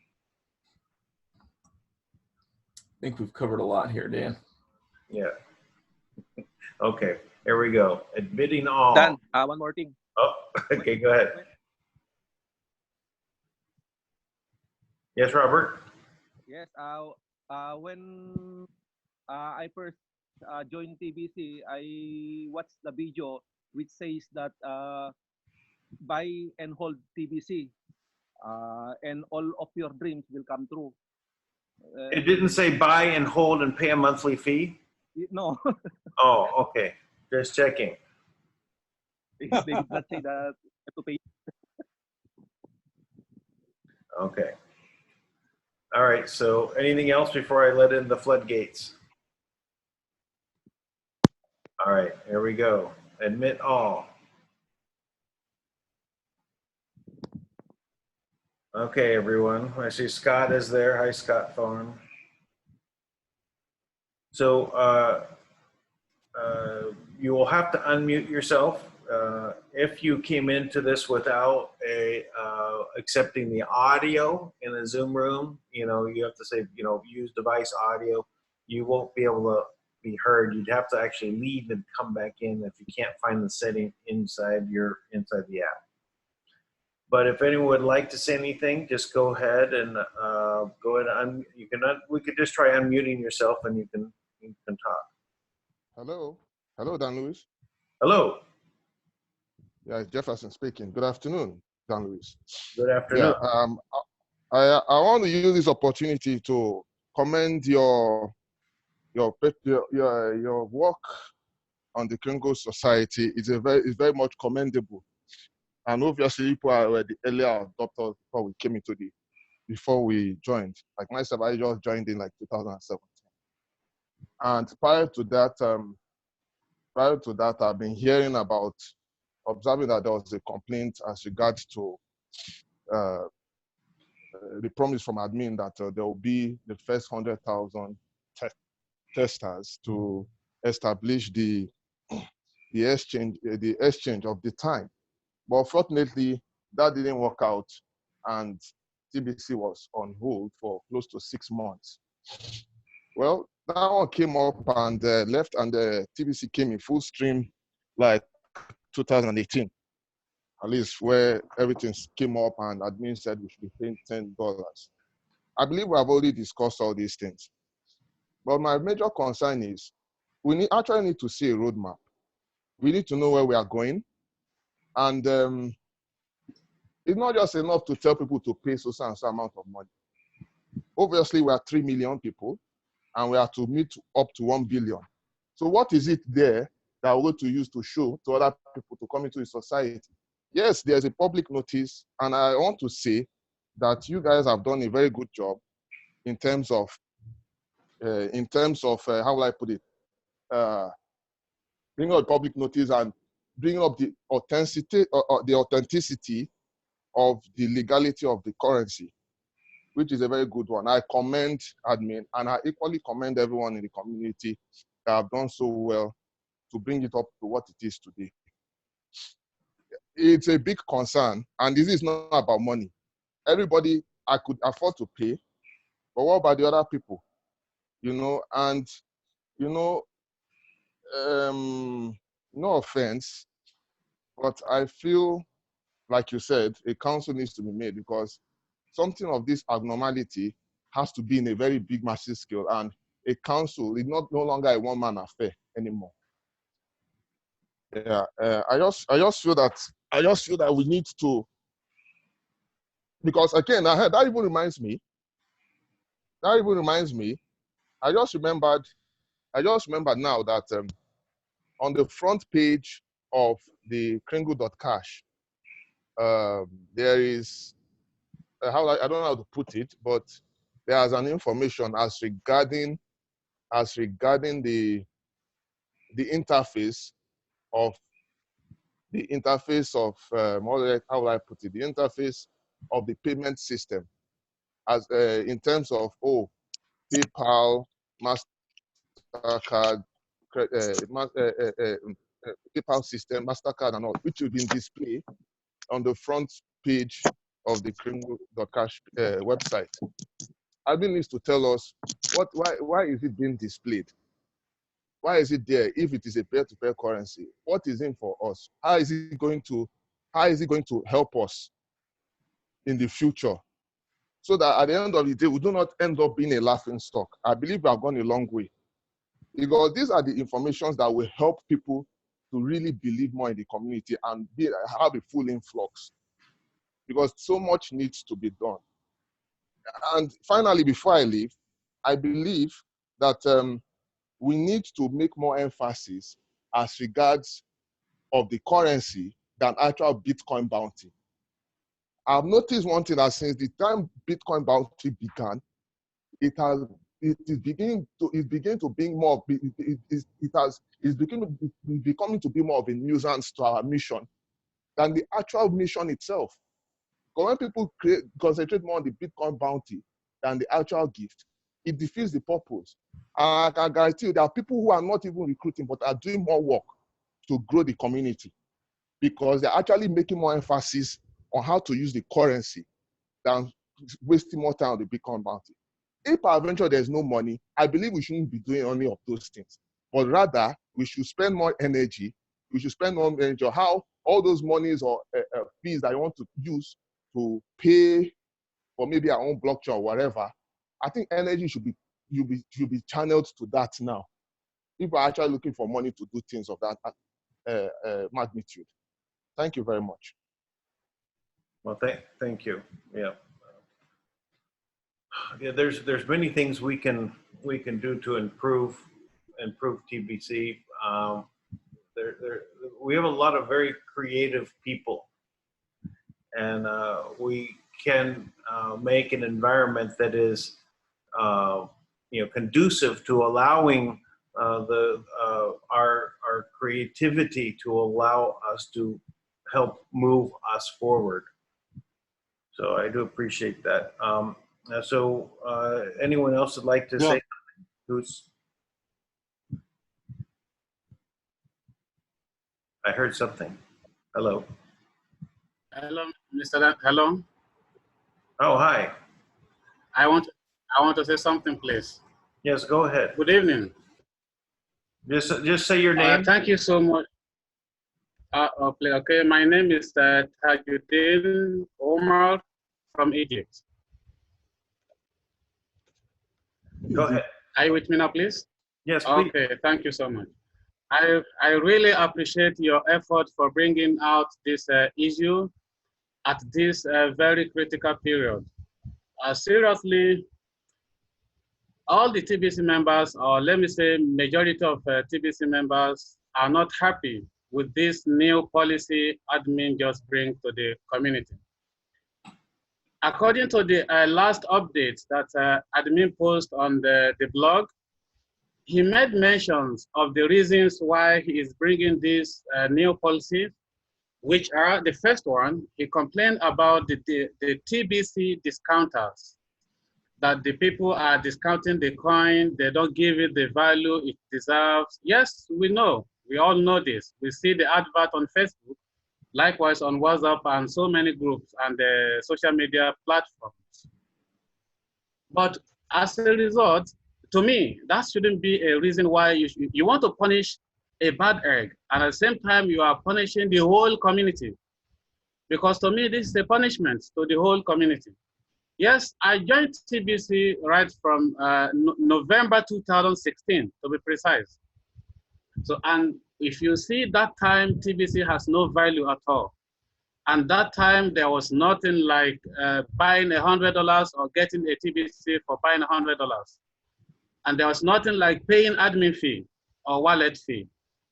Now, admin fee started when admin introduced testers that he want to give us some leaders a MasterCard to be withdrawing at least a certain amount in a month. That was the starting of the admin fee. And he said, it is not compulsory on all TBC members that time, but it is only a criteria for those who want to be a testers. Only those who want to be a testers will pay $10 to join to be able to qualify to be a contest. Now, we, the early adopters of TBC, so many of us, we paid that money. Those of us who believe in admin, we paid the money. We started. The next thing is we have the website to keep the testers and then give us some tax. The tax we all know was to find 100 referrals, moving in people into TBC to make them at least accept the free gift, even if they don't have money to buy. Because that time there was nothing like paying admin fee before you can join. So we do all that. Many people, at that time I could remember, TBC was just 500,000 members before we started this testers program. Then within just 2 months, we move on, we just grow to 2 million plus within just 2 months. So we worked a lot, sleepless of nights, and many people, some people going to work, you'll be late because at times you work at night just to be able to show that you get your 100 referrals complete within the stipulated time. Myself, it affects me at my working place because by the time I return home, I have to work as well, chatting online, calling people just to make sure I get my 100 referrals, which I did. The biggest reward admin gives to us was the 10 TBC to each members that has bring in the 100 referrals needed. I recruit 200 members that time from Egypt here. I'm calling from Egypt now. So I recruit 200 members. I helped my wife also in her own account to recruit 150 members. So we all gain our rewards, which is I received 20 TBC from admin, plus the first time I invested in TBC, I invested $1,000. Though I bought it from a guy who doesn't know the value, that was November 2016. I bought 1,000 TBC from him at the rate of $1 per TBC, which is $1,000. That time, one TBC was $500. Yes. So admin is now telling me if I did not pay this $25 now a month, he will remove my send button or I send back all that money. What about the money that I invested? What about the stress of that 100 referrals that I've contributed? That's the first thing. Yes, we all know we have discounters in TBC. Yes, but there's a way of punishing them. To my own understanding, if that is among the reasons for this $25, you have the database at your end. You have the details. You see the transactions per day from each wallet. Why don't you cancel their wallet completely if anybody discounts? If truly it's because of the discount. And don't forget, the aim of admin to launch this coin is to help the poor. In Nigeria, the minimum wage for Nigeria from Nigeria government is 18,000 naira. Into dollar, that's $55 per month. $55 minimum wage. Now in Egypt here, our minimum wage here in Egypt is exactly $50. Are you telling me now many Egyptians that are introduced to this coin, they're able to contribute some money to buy $100 to get 1 TBC. Now I'll go to them to tell them, look, as of September next month, you are going to be paying $25 from your salary every month to admin. Does that make sense? No. Since admin introduced this, I have a lot of headache because I don't know how to tell my people. I just don't know, even myself. What am I making from the coin? We have thousands of people who have 1 TBC who never make a single transaction from the day they join TBC, hoping to see a day when TBC is liquid, then they'll start making their money. Is this kind of punishment you want to put on them?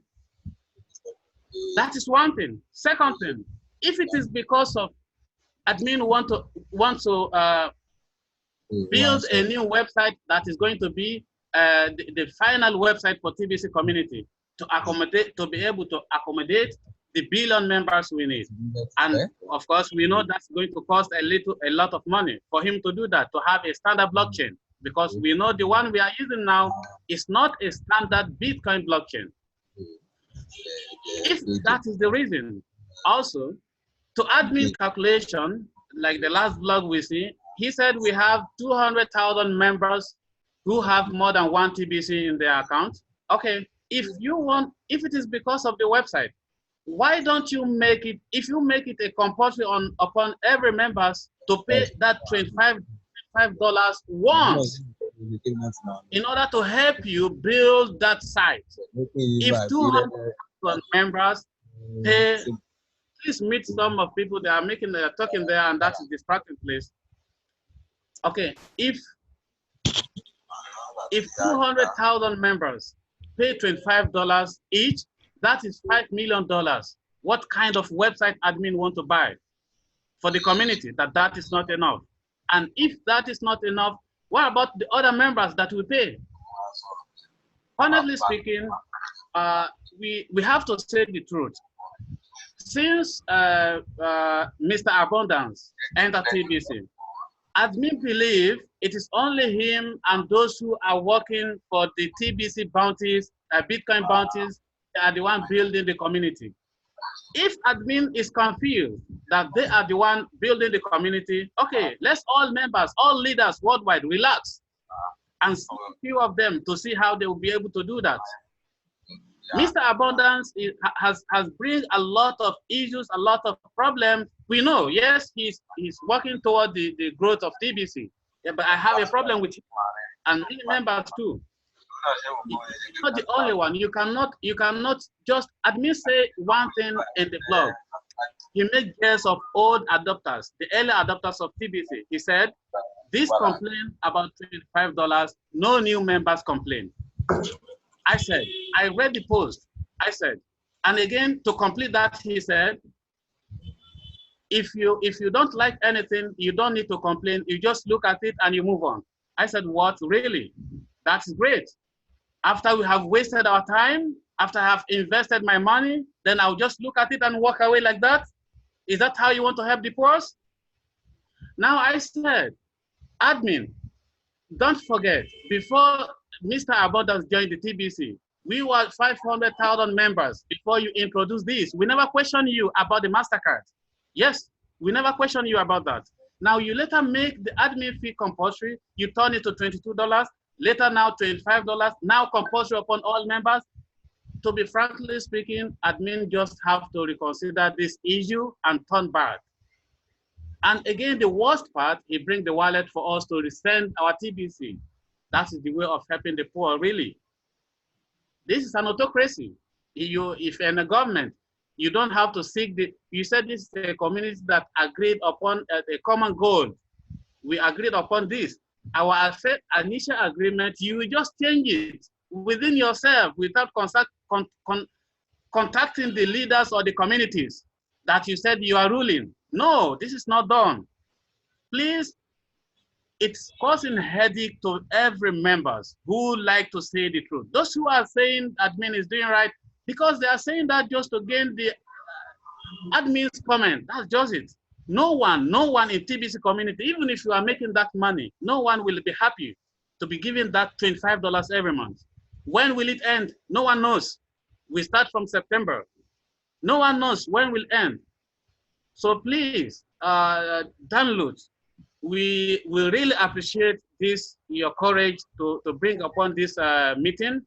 And seriously, if you can help us please to TBC admin, all is not well in TBC at all with this new policy. You need to retreat. You need to change this. This is my contribution, please. Thank you so much. Thank you. Thank you for your help. Hello, Dan. Yes. Yeah, my name is Godson. Yes, Godson. I'm calling from Nigeria. Sincerely speaking, I've not been very happy with the admin's decision. One, I have been thinking about the issue of the blockchain. I remembered sometime in 2017 before the admin. Hello? Yes, go ahead. Yeah, before the admin requested that we should pay $10 per for wallet fee, it was stated there that the $10 was meant to help him build a permanent website, a permanent blockchain, sorry, that will be devoid of any third party.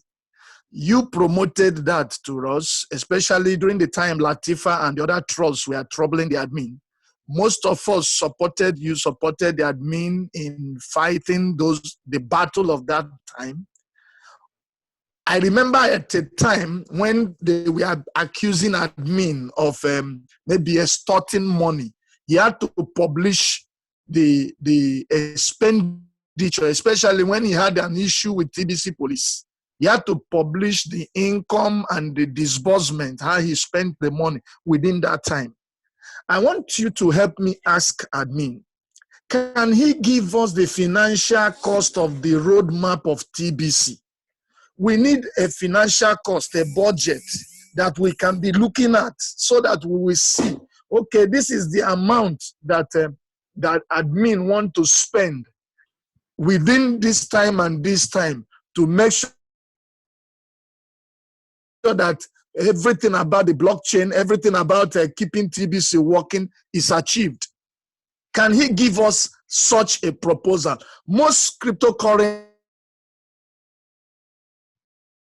that have ever seen, they give a time frame. These are the things they are looking for. Can TBC admin give us a budget? Can he give us a budget with a timeline? Then on our own, let us as a part of the society decide how we can help admin to achieve that. He shouldn't come and be telling us to be paying $25 today. January next year, he can wake up and say it's $50. Next month, he may wake up and say it's $100. Is that how we are going to live in TBC? Where people have invested money, they have not gained anything. Most of us put our name, we staked our name, our integrity, our personality in promoting TBC. What is he saying now? That people that we bought, who we sold TBC to, some of them are military officers that can come and arrest you when their send button is put off by admin. Admin will be there enjoying the dollars we are sending to him, and someone will be languishing in jail for promoting a coin that he felt was to alleviate poverty in this generation. So I think he really need a rethink. If I don't know how much it costs to build a blockchain, but I don't see a blockchain that admin will be building with almost maybe $200 million. What kind of blockchain will be that? Yeah, so do you know how much you'll be making if everybody is to pay this? That is my own. Then secondly, I have another opinion. Godson, you can continue, but just let me make one comment about what you said. Okay. I know that that admin had written that it's the goal is to make a new blockchain so that there would now be extra zeros at the end, so that you can make smaller amounts of kringles. All right, so that you could pay for micro payments of things. So, I do not think that that is something that is so necessary at this time. People are not paying for cups of coffee for $3 in value cup of coffee, and they have an $8 kringle or $10 kringle at this time. If it means that this is your focus is to get this much money in so that you can build this, it's not necessary. We have a working blockchain. We have a working coin. It works fast. What is the purpose in trying to basically create this new blockchain at this time? Maybe 3 years from now, it makes it a big issue. But right now, it's not an issue. That's good. Okay. Thank you. Then secondly, okay, maybe this would have even answered the issue, because I wanted to opine that the Bitcoin charges transaction fees. If admin want to make some money, additional money, he can add transaction fees for people that are doing transaction now with their TBC. Yeah, He can put up a transaction fee in Bitcoin of a minimal amount that could be accruing to him as people do transactions. That could be okay for him. Alternatively, if there is a major project that the TBC community need to go into, if there is a major project that that's it. Let me just is make $25. Let me make a comment about the transaction fees, and that's an interesting idea. Okay. To put a fee in Bitcoin for a TBC transaction. It's reasonable. Yeah, because why I'm saying opting for Bitcoin, because he said that people that are working with him in the TBC blockchain don't collect TBC as payment. They are not collecting TBC yet. They are collecting Bitcoin. So he can add an additional, maybe a little transaction fee of maybe 20 cents, 30 cents per transaction, depending on the volume, so that will accrue some money to him to continue to fund whatever project he has.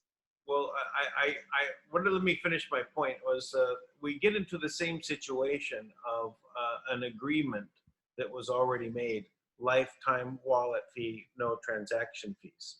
So once it could only be for future people that would occur for. So, but since most of the people coming in, they wouldn't be able to carry it. I don't think there's enough there. But I do understand that that's an issue, and it's a good thought. But I don't know how practical it is. But I do think it's a good idea. We just have to work out logistics of that and how. But it would have to be the people that are in the newer people coming in with they'd have to. That would be the new agreement, right? Where people already paid a lifetime wallet fee. Again, you can't go and make things retroactive and put it on top of them, because if they've already paid, right? It's done. That contract is complete. Okay. Then please, on a very serious note, let the admin itemize the things he needs as a budget. Let him tell us, these are the things I am spending on. This is the amount it costs me. If he does that, if the community sees that there is need for him to get additional fund, we can devise other means. Instead of even this, we can add a little more amount of money, maybe a particular month, channel towards that project to ease tension on him and to help the work to move. But for him to say he's blocking accounts of people, he shouldn't try. If he tries that, he's killing people instead of giving life A lot of people are going to spend their life in jail, and it will not be good. Yeah. No, I agree with you there. That's not good, you know. But I would say these ideas and things, what we have to do is, because we haven't had a voice. The Privy Council is to come up and help create this the scenario for how we rule But sorry to cut you. The tone I saw in the blog yesterday of the admin, he doesn't look like someone that is ready to have any privy council. He doesn't even look like to me as someone that is ready to entertain advice from anyone. Imagine in the blog there, he was calling some of the, maybe some of you people became trolls to him because of opposition to his ideology. I don't like that. Well, I get it. You know, the sign is red, right? It's with fire. You know, big announcement. You know, the poster. If a send button is turned off for a TBC billionaire, it is permanent from this day forward. So it's pretty ominous, right? You know, that's why, you know, it's this threat of extortion that is so disheartening. You know, for, you know, and the tone of these blogs is very, you know, upsetting. Well, it's because everyone's upset with him, right? So everyone's upset. You know, I ran a poll in my chat group, my Telegram chat group, and it's 95% against admin in regards to taking the coin. Hmm? So, Hello. Okay. Hello. Can you hear me? Yes. Who's speaking? Yeah, it's Jefferson. Sorry, from Nigeria. I'm back again. I just remembered there's one more thing there's one concern I want to raise. You know, looking at the statistics, it's not as if I want to be boastful here. I'm from Nigeria. I'm not saying Nigerians are the only ones doing the work, but by the grace of God, we contributed immensely to the population growth of TBC. But I'm going to raise a very big concern here. And the concern is, you know, on 3 or 4 occasions, yes, Nigeria may have issues in terms of reputation, some of our people spoiling our integrity in terms of committing crimes. And unfortunately, not everybody is a criminal. In all countries, everybody is not a criminal. But a situation whereby the admin on 2 or 3 occasions will use our country for mockery in terms of saying, oh, helpless billionaire, one, or we are discounter, or we are criminals in terms of managing billion coin. I think it's a very wrong thing to do on his part. Yes, he's working based on observation. We have raised out our concern about payment. And in addition to, in various groups, I've observed, especially from Mr. Abundance, that he was trying to make a mockery of our country in terms of telling us that, oh, we are the only ones complaining about this payment. And of which, obviously, it is so obvious from this discussion, from general consensus, that everybody is not entirely happy with this issue of payment. You know? Now, I want to equally, that's my first concern. My second concern has to do with the future of this wallet. I believe in the cryptocurrency space, we have online wallet and offline wallet. I think I've raised this question before, that we need to have an offline wallet. But I know this will be part of the future plan. But I don't want to jump the horse before the cart. I believe that's one of the saying. So these are just my basic concerns. So I'm going back to the issue of Nigeria, that I think we all need to respect each other's countries.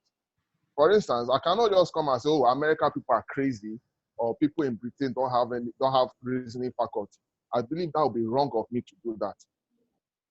Now, even looking at the statistics of people contributing to the community, I believe other countries need to put in their own bid.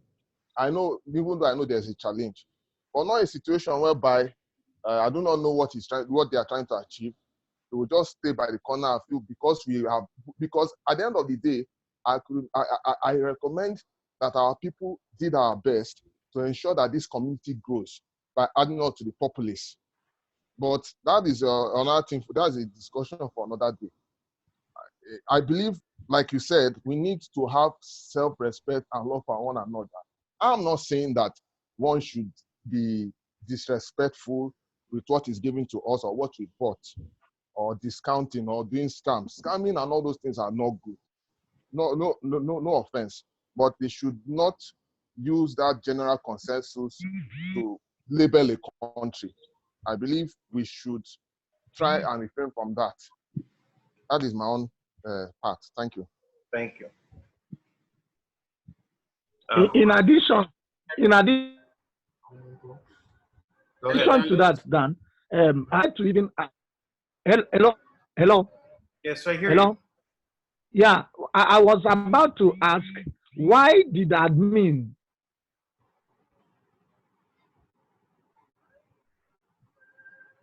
Hello. Hello, Dan Lutz. Maybe his network has cut him off. Mm. Please, I just want to make comment about the last speaker now. You see, please let TBC admin know and Mr. Abundance, let them know. In TBC community, Nigeria has the great population in TBC community. Let them check the chart to see that we have more than 1.5 out of the 3.3 million members. We have more than half of it.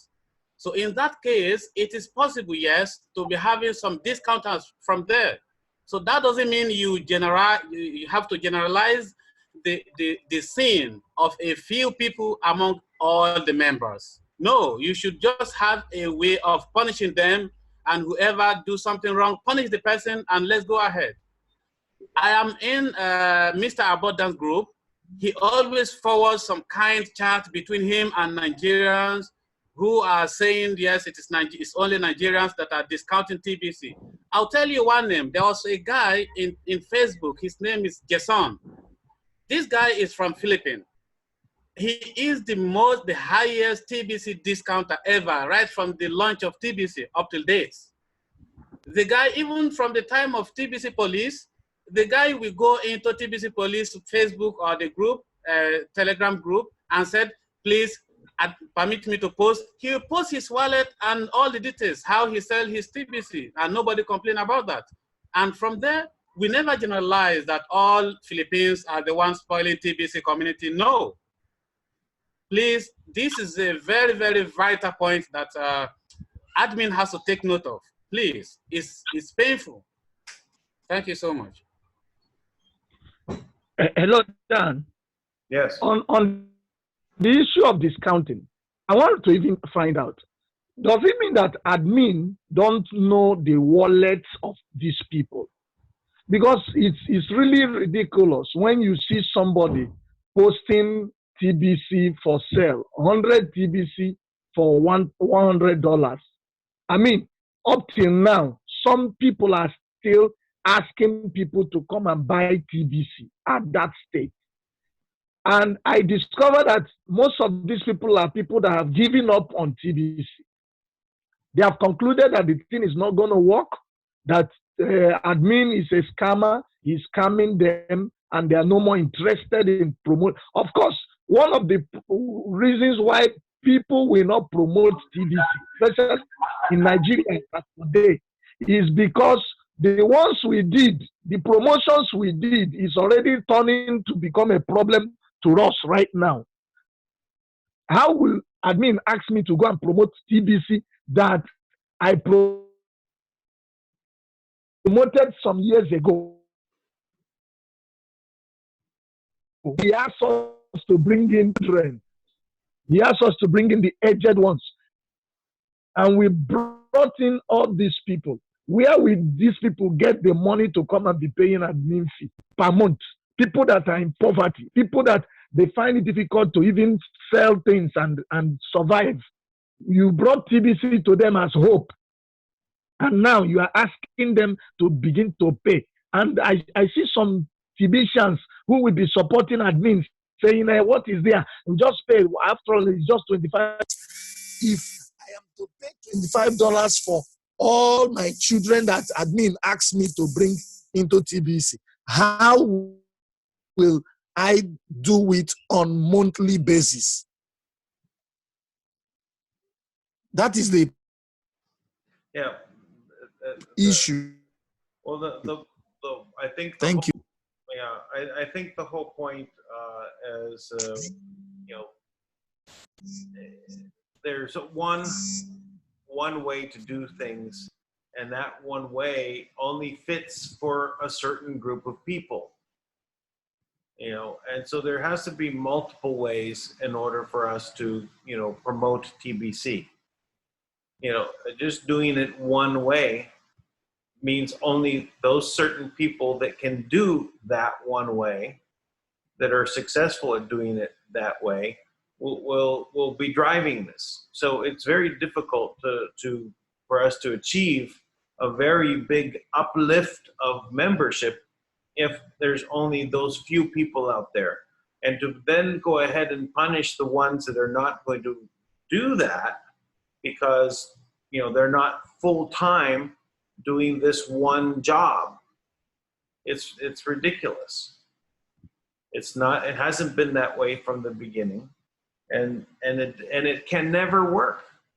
Those type of systems never work when you try to, you know, make only people do things one way. It's never ever going to work, you know, unless you're going to pay people to do those jobs for you, right? So, you know, you can hire people, and you hunt for those people, and you give them the job to do. That's a business. This is not a business. People can make a business creatively from TBC, but this is a community. This is a society. You know, we have goals that we all share, but how to achieve the process of getting our membership up, it has to be something that's going to drive us there faster. This system is not going to be driving us there faster. I did the Bitcoin bounty for a day. Said, okay, I got it. I understand it. I'm not going to build it. I don't want to do it. You know, many people don't want to do it. But does that mean that that now I must be punished now? What if the new system that's 6 months from now, if there is 6 months from now, I don't want to do that one, and I did this one? You know, then I get punished then. Okay, Mr. Dan. Yes. May I ask, Sure. as a community, the fear of admin or the challenge of admin that the community is not growing, and that is why he's bringing up this policy to help the community to grow. Well, now that the policy looks absurd and we are kicking against it, what other palliative measures? Well, I think that's why we to help realize the admin's objective and goal of. Yeah, you're cutting out, but I get what you're saying. I think that's why we need to have the Privy Council now start talking in a way to come up with a system, you know, that can work and works for more than just, you know, a very few people. So good. And decide how the technology is to be developed, and decide how these things. This has to be done jointly, not just from what happened once. One person. Yeah. Okay. So the overseer means to oversee. It's like to take the activities of the group. Like when you have a governance in a government, you have like the Senate, and you have the House of Representatives, and you have a president. You know, there's a checks and balances. You know, so we right now it's only one only admin, and it looks like he's tired. because he's very upset that nobody wants to do this, and he's lashing out the way I feel like I'm being punished, right? Even though Yeah. you know, it's like what did I do? You know, I work on TBC every day, you know, but I won't be extorted. I refuse to, you know, take trillions of dollars from me and TBC. I won't pay. You know, it's ridiculous. But I will fight for what is right. Sure. So anyway, that's why we are here. Now we've been going for. Then can admin allow those that have multiple wallets to merge them? Say again. Can admin allow people with multiple wallets to merge them? Because I don't think the number we are seeing in TBC, that number is not real. It's not realistic. Some individuals have up to 5, 6, 7 wallets. Yeah, I hear what you're saying, but I don't think that's such a big problem. It's the same like in Bitcoin, right? You know, there's 40 million wallets in Bitcoin, and there's and individuals can have as many. There's 18 million Bitcoin users, right? But it doesn't matter. Wow. So, it's okay, you know. If you have 3, I have more than one wallet. You know, Good. I wouldn't want to keep, you know, so much in one wallet. You know, I keep one wallet. I keep one wallet where I just was taking the promotion stuff that I was getting and keeping it only in one wallet. And that one I think has 70 TBC in it, you know, just from the promotions. You know. But, hello, Mr. Dance. Yes. Please, concerning the discount, I'm still on that point. If we look at it critically, TBC admin is the one causing the discounts to be happening. He is the first TBC discounter. How? He said in the Kringle.cash account, you are allowed to redeem 100 TBC in your lifetime, 100 TBC. Tell me, to get that 100 TBC, you will buy $100, get 1 TBC. So that means $100 multiplied by 100. That's a $10,000, right? Yeah, no, I understand. Who will have that amount?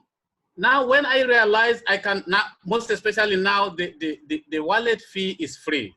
Okay, the new members can join. I can create many accounts, multiple accounts. I have an answer for you. Okay. I hear this argument many times. So okay. The point is that, you know, it's not discounting if it's part of a promotion, and this is why. You are doing the effort. You are doing the effort to bring members, right? If you bring 100 members, right? And each of those members, for your efforts, is adding 1 grain of gold for every single TBC coin that's out there. How much value is that? So you're actually getting underpaid.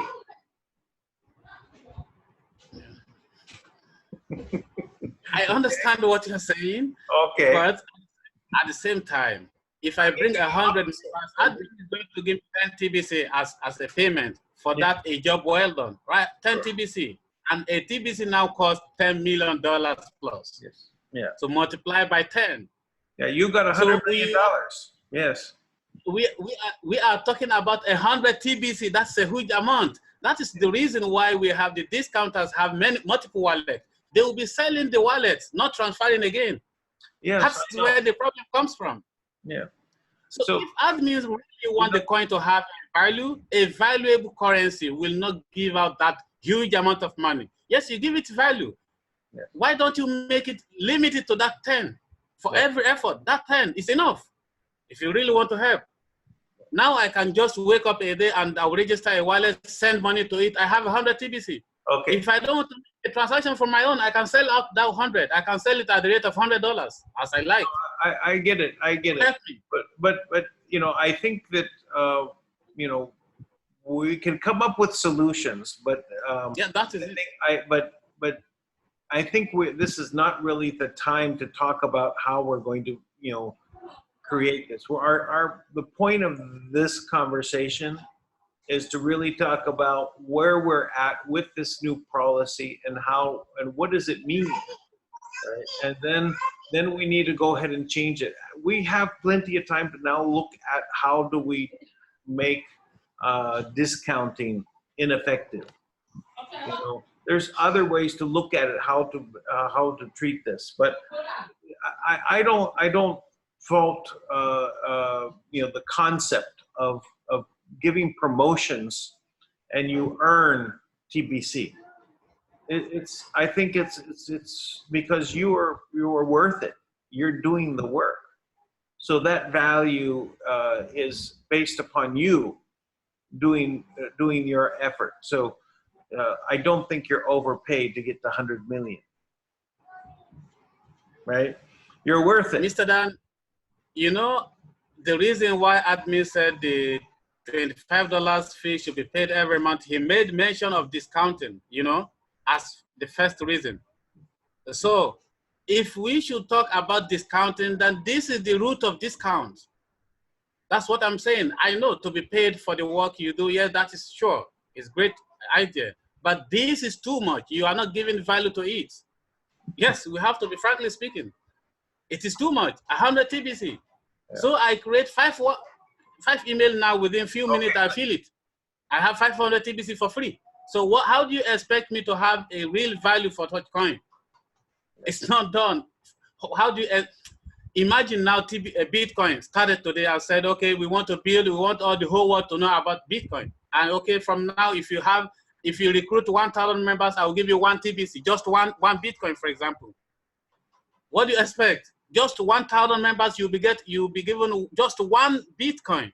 What do you expect within 2 days? So that is the root of discount, Mr. Dan. It needs to look into as well. We all want well for this project and we want to see it prosper. That's why we are talking now. Those you see that they are not happy with it and they cannot say their mind, they are not working towards the growth of TBC. They are not helping admin, but he didn't know. Yes, but the thing is that I get it. You know, there's discounting, right? And that is an issue.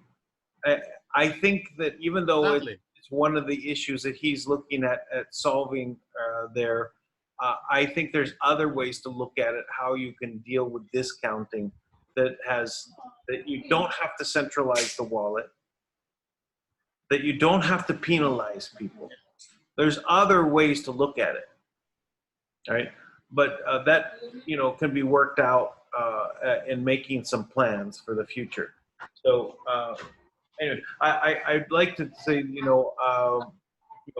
I want to take some last questions, but we should start wrapping it up because we're going to be hitting 3 hours now. But we will come back tomorrow at the same time and do this again. But we'll cover more detail. Thank you so much. Any last comments? I got 3 hands raised, or maybe 2. Metallic. Metallistic. Okay. Go for it. Thank you, Lutz. I want to greet the house. I'm very, very happy for this opportunity given to us to air our mind.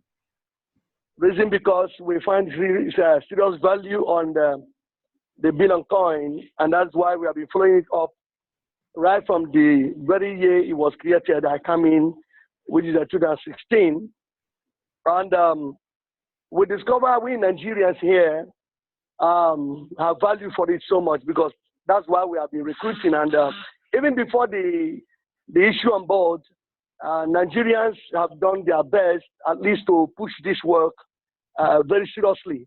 Because look at the world today, we find out we are a bit bigger than every other ethnic. of the world.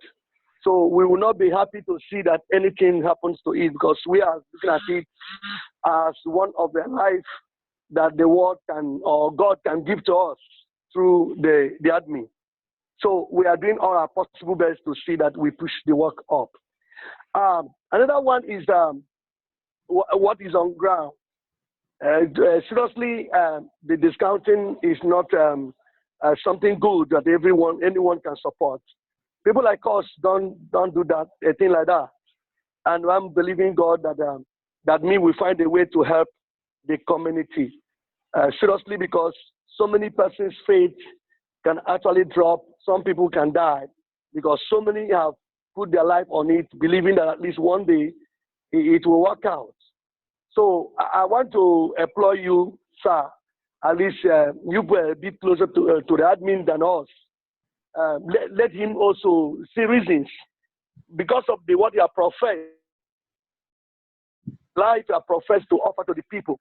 He should also look.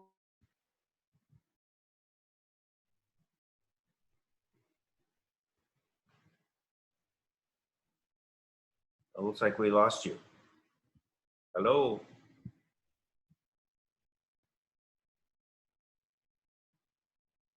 Okay. There's also MDS TBC office raised their hand. You can unmute yourself if you want to make a comment.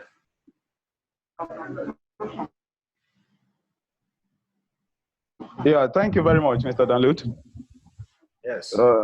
It has been a while now. So, what I just want to say is that I've already said it before. The only way of blocking discounting, though that is selling TBC in discount, I believe the only way to succeed in that,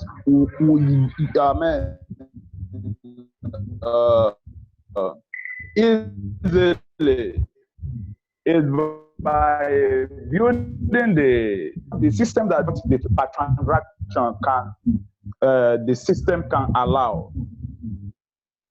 Can come up with that kind of system that system will be automatically block any transaction that above without permission from its end, so that the system will block it automatically. When that is done, I'm telling you, admin himself will have rest of mind on this issue of discounting. But without that, by warning and warning, it will continue warning and warning, because why? Some people will not listen. So that is it. So the only way to do that is that the system must be there automatically. So if that person even make attempt to do that, the system will bounce it back, maybe to his wallet straight away. Then at that time, you will not see that kind of a person trying to do so again, because you know that anytime you make attempts to do so, then it's going to bounce back. It won't go. So that is the only way out to block the discontent there. Thank you. Okay. Thank you. So who's next?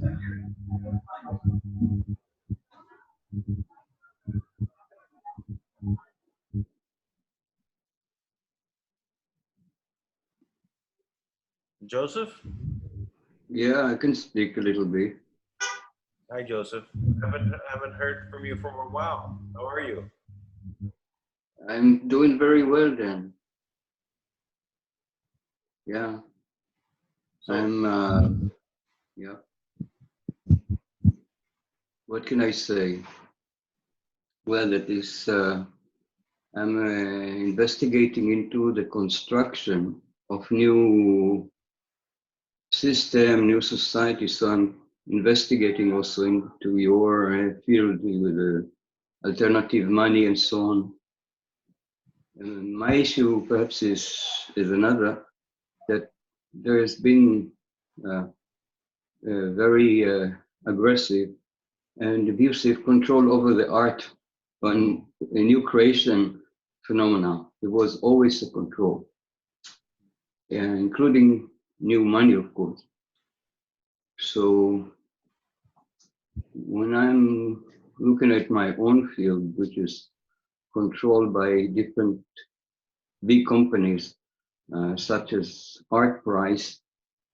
The art price hold the prices for works that have been sold in the auctions in the market, and that's how they establish their price, by sales.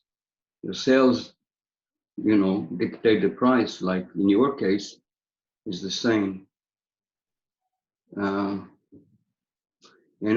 I know that it is a new world. I mean, there's no way for us to depend what was used before. It's a new society that needs means of exchange, and there's a new society that also needs new means of acquiring quality in many ways, including in art, in technology. We need it.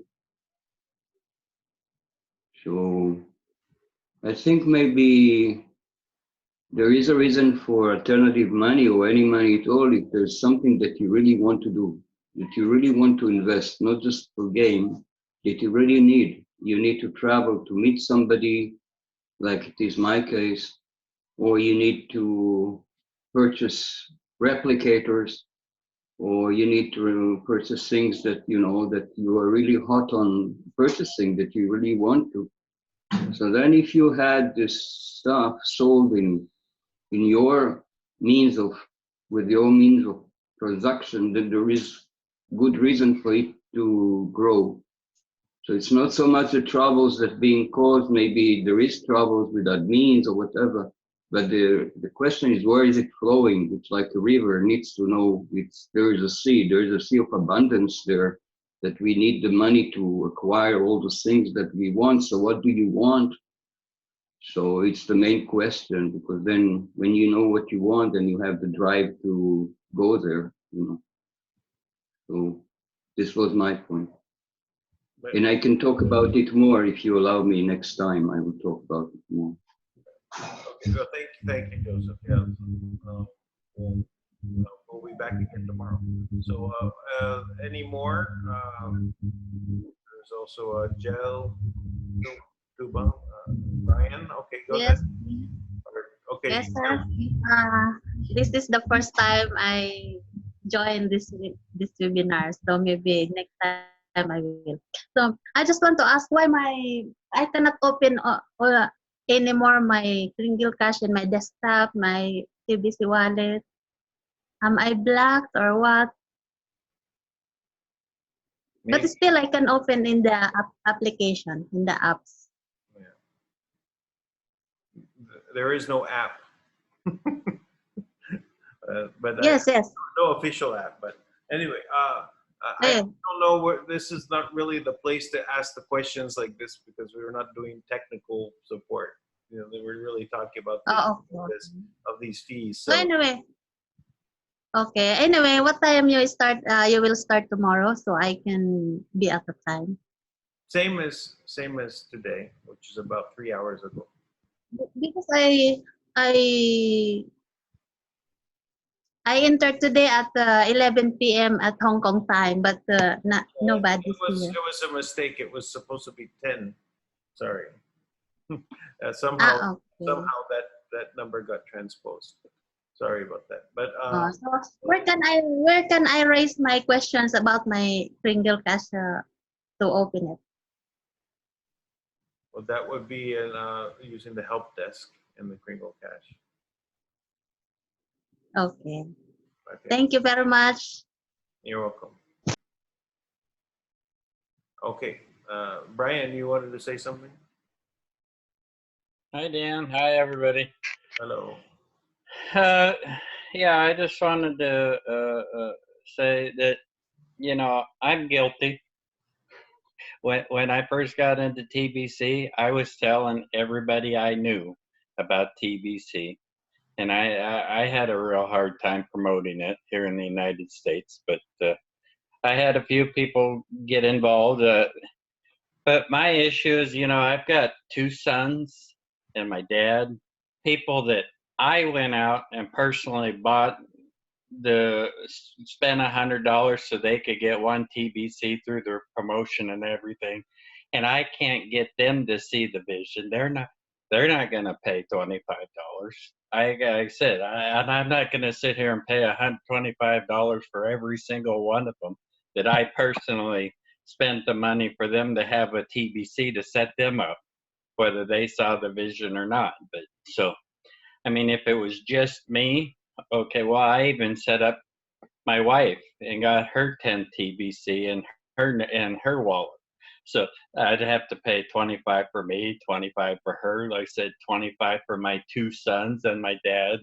And I've got 2 friends that didn't see the vision, but they just followed me and said, okay. And they spent $800 and got 4 for him and 4 for his wife. It's like, but the only other thing that crossed my mind in this whole thing, I'm wondering, is it even remotely possible that this whole thing is to do exactly what we're doing, to wake people up? You think this is all you know what I'm saying? Slap us around to wake us all up to get people back involved with TBC? Well, I guess there's always a silver lining. Yeah, I don't know. This wouldn't be an approach that I would take to get people to wake up. You know. Well, I said I haven't been following this. You know, I got busy doing. I still work for a living, and I've got other things going on now that and now here I am following what's going on because of, you know, it's all over Facebook. You can't miss it. And I don't know. It's just a thought that crossed my mind. I'm just. But if it really was just a way to wake up people, then what about it being all over Facebook? It's not a good look, as Randy said. That's true. Not a good look. It's not going to be making people want to join the Kringle Society. In fact, it's going to reinforce an idea of TBC is a scam. Yeah, that's true. And so I don't think that this is in any way a good move. It doesn't look good from any angle. And anyway, I appreciate everyone coming on. I would like to wind it up now. If there's anything really pressing, otherwise we'll carry it on tomorrow, same time, except 10 p.m. Hong Kong time. You know, that was a mistake that was that I put there. I don't know how it happened, but.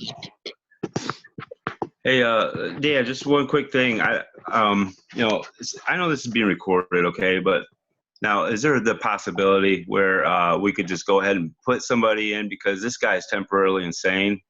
I went and watched, I looked at one of the posts that basically is calling his leaders trolls, the ones that picked him up in the clouds in the first place, and I guess he just wants to camp out up there in the clouds and really be out of touch with reality. And we can't have an admin that's calling himself admin, calling us trolls, and when we're made in God's image, and he made us promises, and now he's going backwards on them, and he's acting like a total troll. He's literally judged himself just by calling us that. And if there's any way that he can be removed, I think he should be removed. And also, there's a gentleman that acts just like him, and I will call this guy out. I'll call both of them out, and I already know who he is. Nathan, let's not get into the name calling and this. We're trying to come to a peaceful resolution. I think that would be a peaceful resolution to just kind of push him off of his throne and go ahead and have somebody take over that's sane. But yes, okay. Nathan, I know, really.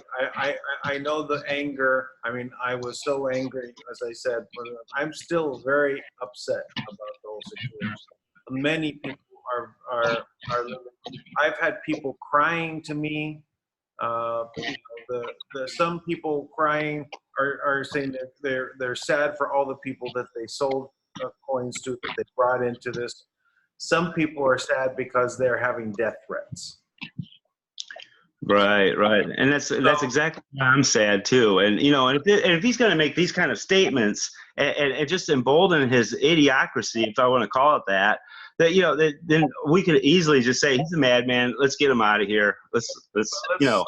Let's keep calling the name calling. It's not really going to help at this point. I understand the feeling. Believe me. Well, I'll be praying. You know what? I'm actually more worried about him. I really am than the people that are going to probably get beat up. And there's probably going to be some, maybe not. You know what? I don't even know if it's going to get that far because he'd probably just have enough common sense to say, you know what? I better quit while I'm ahead. That's what I would do if I was him. But anyways, and we all say, God bless you. You know, go get some, you know, get some treatment. You know, take a rest, take a vacation. I don't know, but anyways. That's what I'm hoping. I'm hoping and praying that only that happens. Anyways, that's about all I can say right now. Thank you. Anything else from anyone? Anyone parting words until tomorrow? Dan, I think it's good that we reiterate that this is not, we're not here to bash anyone. We are basically expressing a discontent to policies and procedures that have that we disagree with. You know, I think you were trying to make the point a little while ago that, hey, when it comes time to making some new policies and redefining things, there might be another time for that. But right now, we just need to recognize that the current policy that's been established is something that we reject, and that's just as far as we should go right now. Yes, I agree. You know, this whole point of basically preparing our grievances and going to a position of maybe doing court of ecclesia at Pantera de Oro to get, you know, a process started to form a privy council. So all of these is so that we can, you know, move forward together in peace. Right? Yeah. Yeah. We need to come up with what that looks like, and it takes time to do that. That's why, you know, we take 90 days to sort out how we want to run a privy council. You know, how do we have members to come on to the Privy Council? How do we, what's the term of the Privy Council? What is the, you know, what are the positions, you know, that need to be also done? There's also the Board of Trustees. You know, there's many things to do. Yeah, and we're not saying that we, you know, essentially any kind of council that would come about would have to work hand in hand with admin. So we, you know, this is not, you know, we're not trying to create a revolt here, guys. We're basically just saying, hey, let's establish a way that we can create some more effective policies and procedures. And like our friend Joseph said, there is an ocean that this stream is leading to. But maybe we just need to come together and sort of define what that ocean looks like so that we can all, you know, come together, work together, and feel like we're on the same page with the direction of this platform. So, you know, I just want to keep that in mind because, you know, if we're not careful, guys, you know, our beloved TBC could turn into a pretty crass place. And I don't think that that's any of our intentions, but we just have to control our emotions, even though there might be anger, you know, there might be some upsetness, there might be all this going on, but we must maintain some structure to what we're trying to do here and minimize emotion and, you know, rely on intelligence and procedure and policy to have the type of outcome that we really want here. So I just want to reiterate that. All right, that's good. Thank you, Randy. Anything from anyone else, and then if we're okay, we can Yeah, Randy, I just want to say thank you for that. And Yes, sir. it's very easy to get emotional, but Yes, sir. the value in all of this, and and you said our beloved TBC. When you say that, Randy, I see our beloved members in agreement and our friends. That's what I see.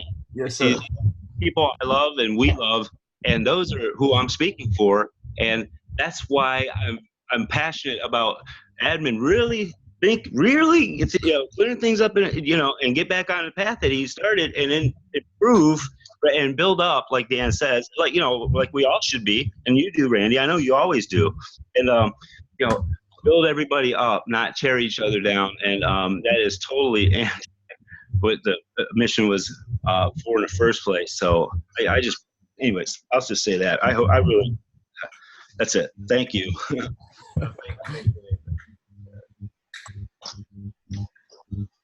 Well, I think it's a good place to break. We'll be back tomorrow, 10 p.m.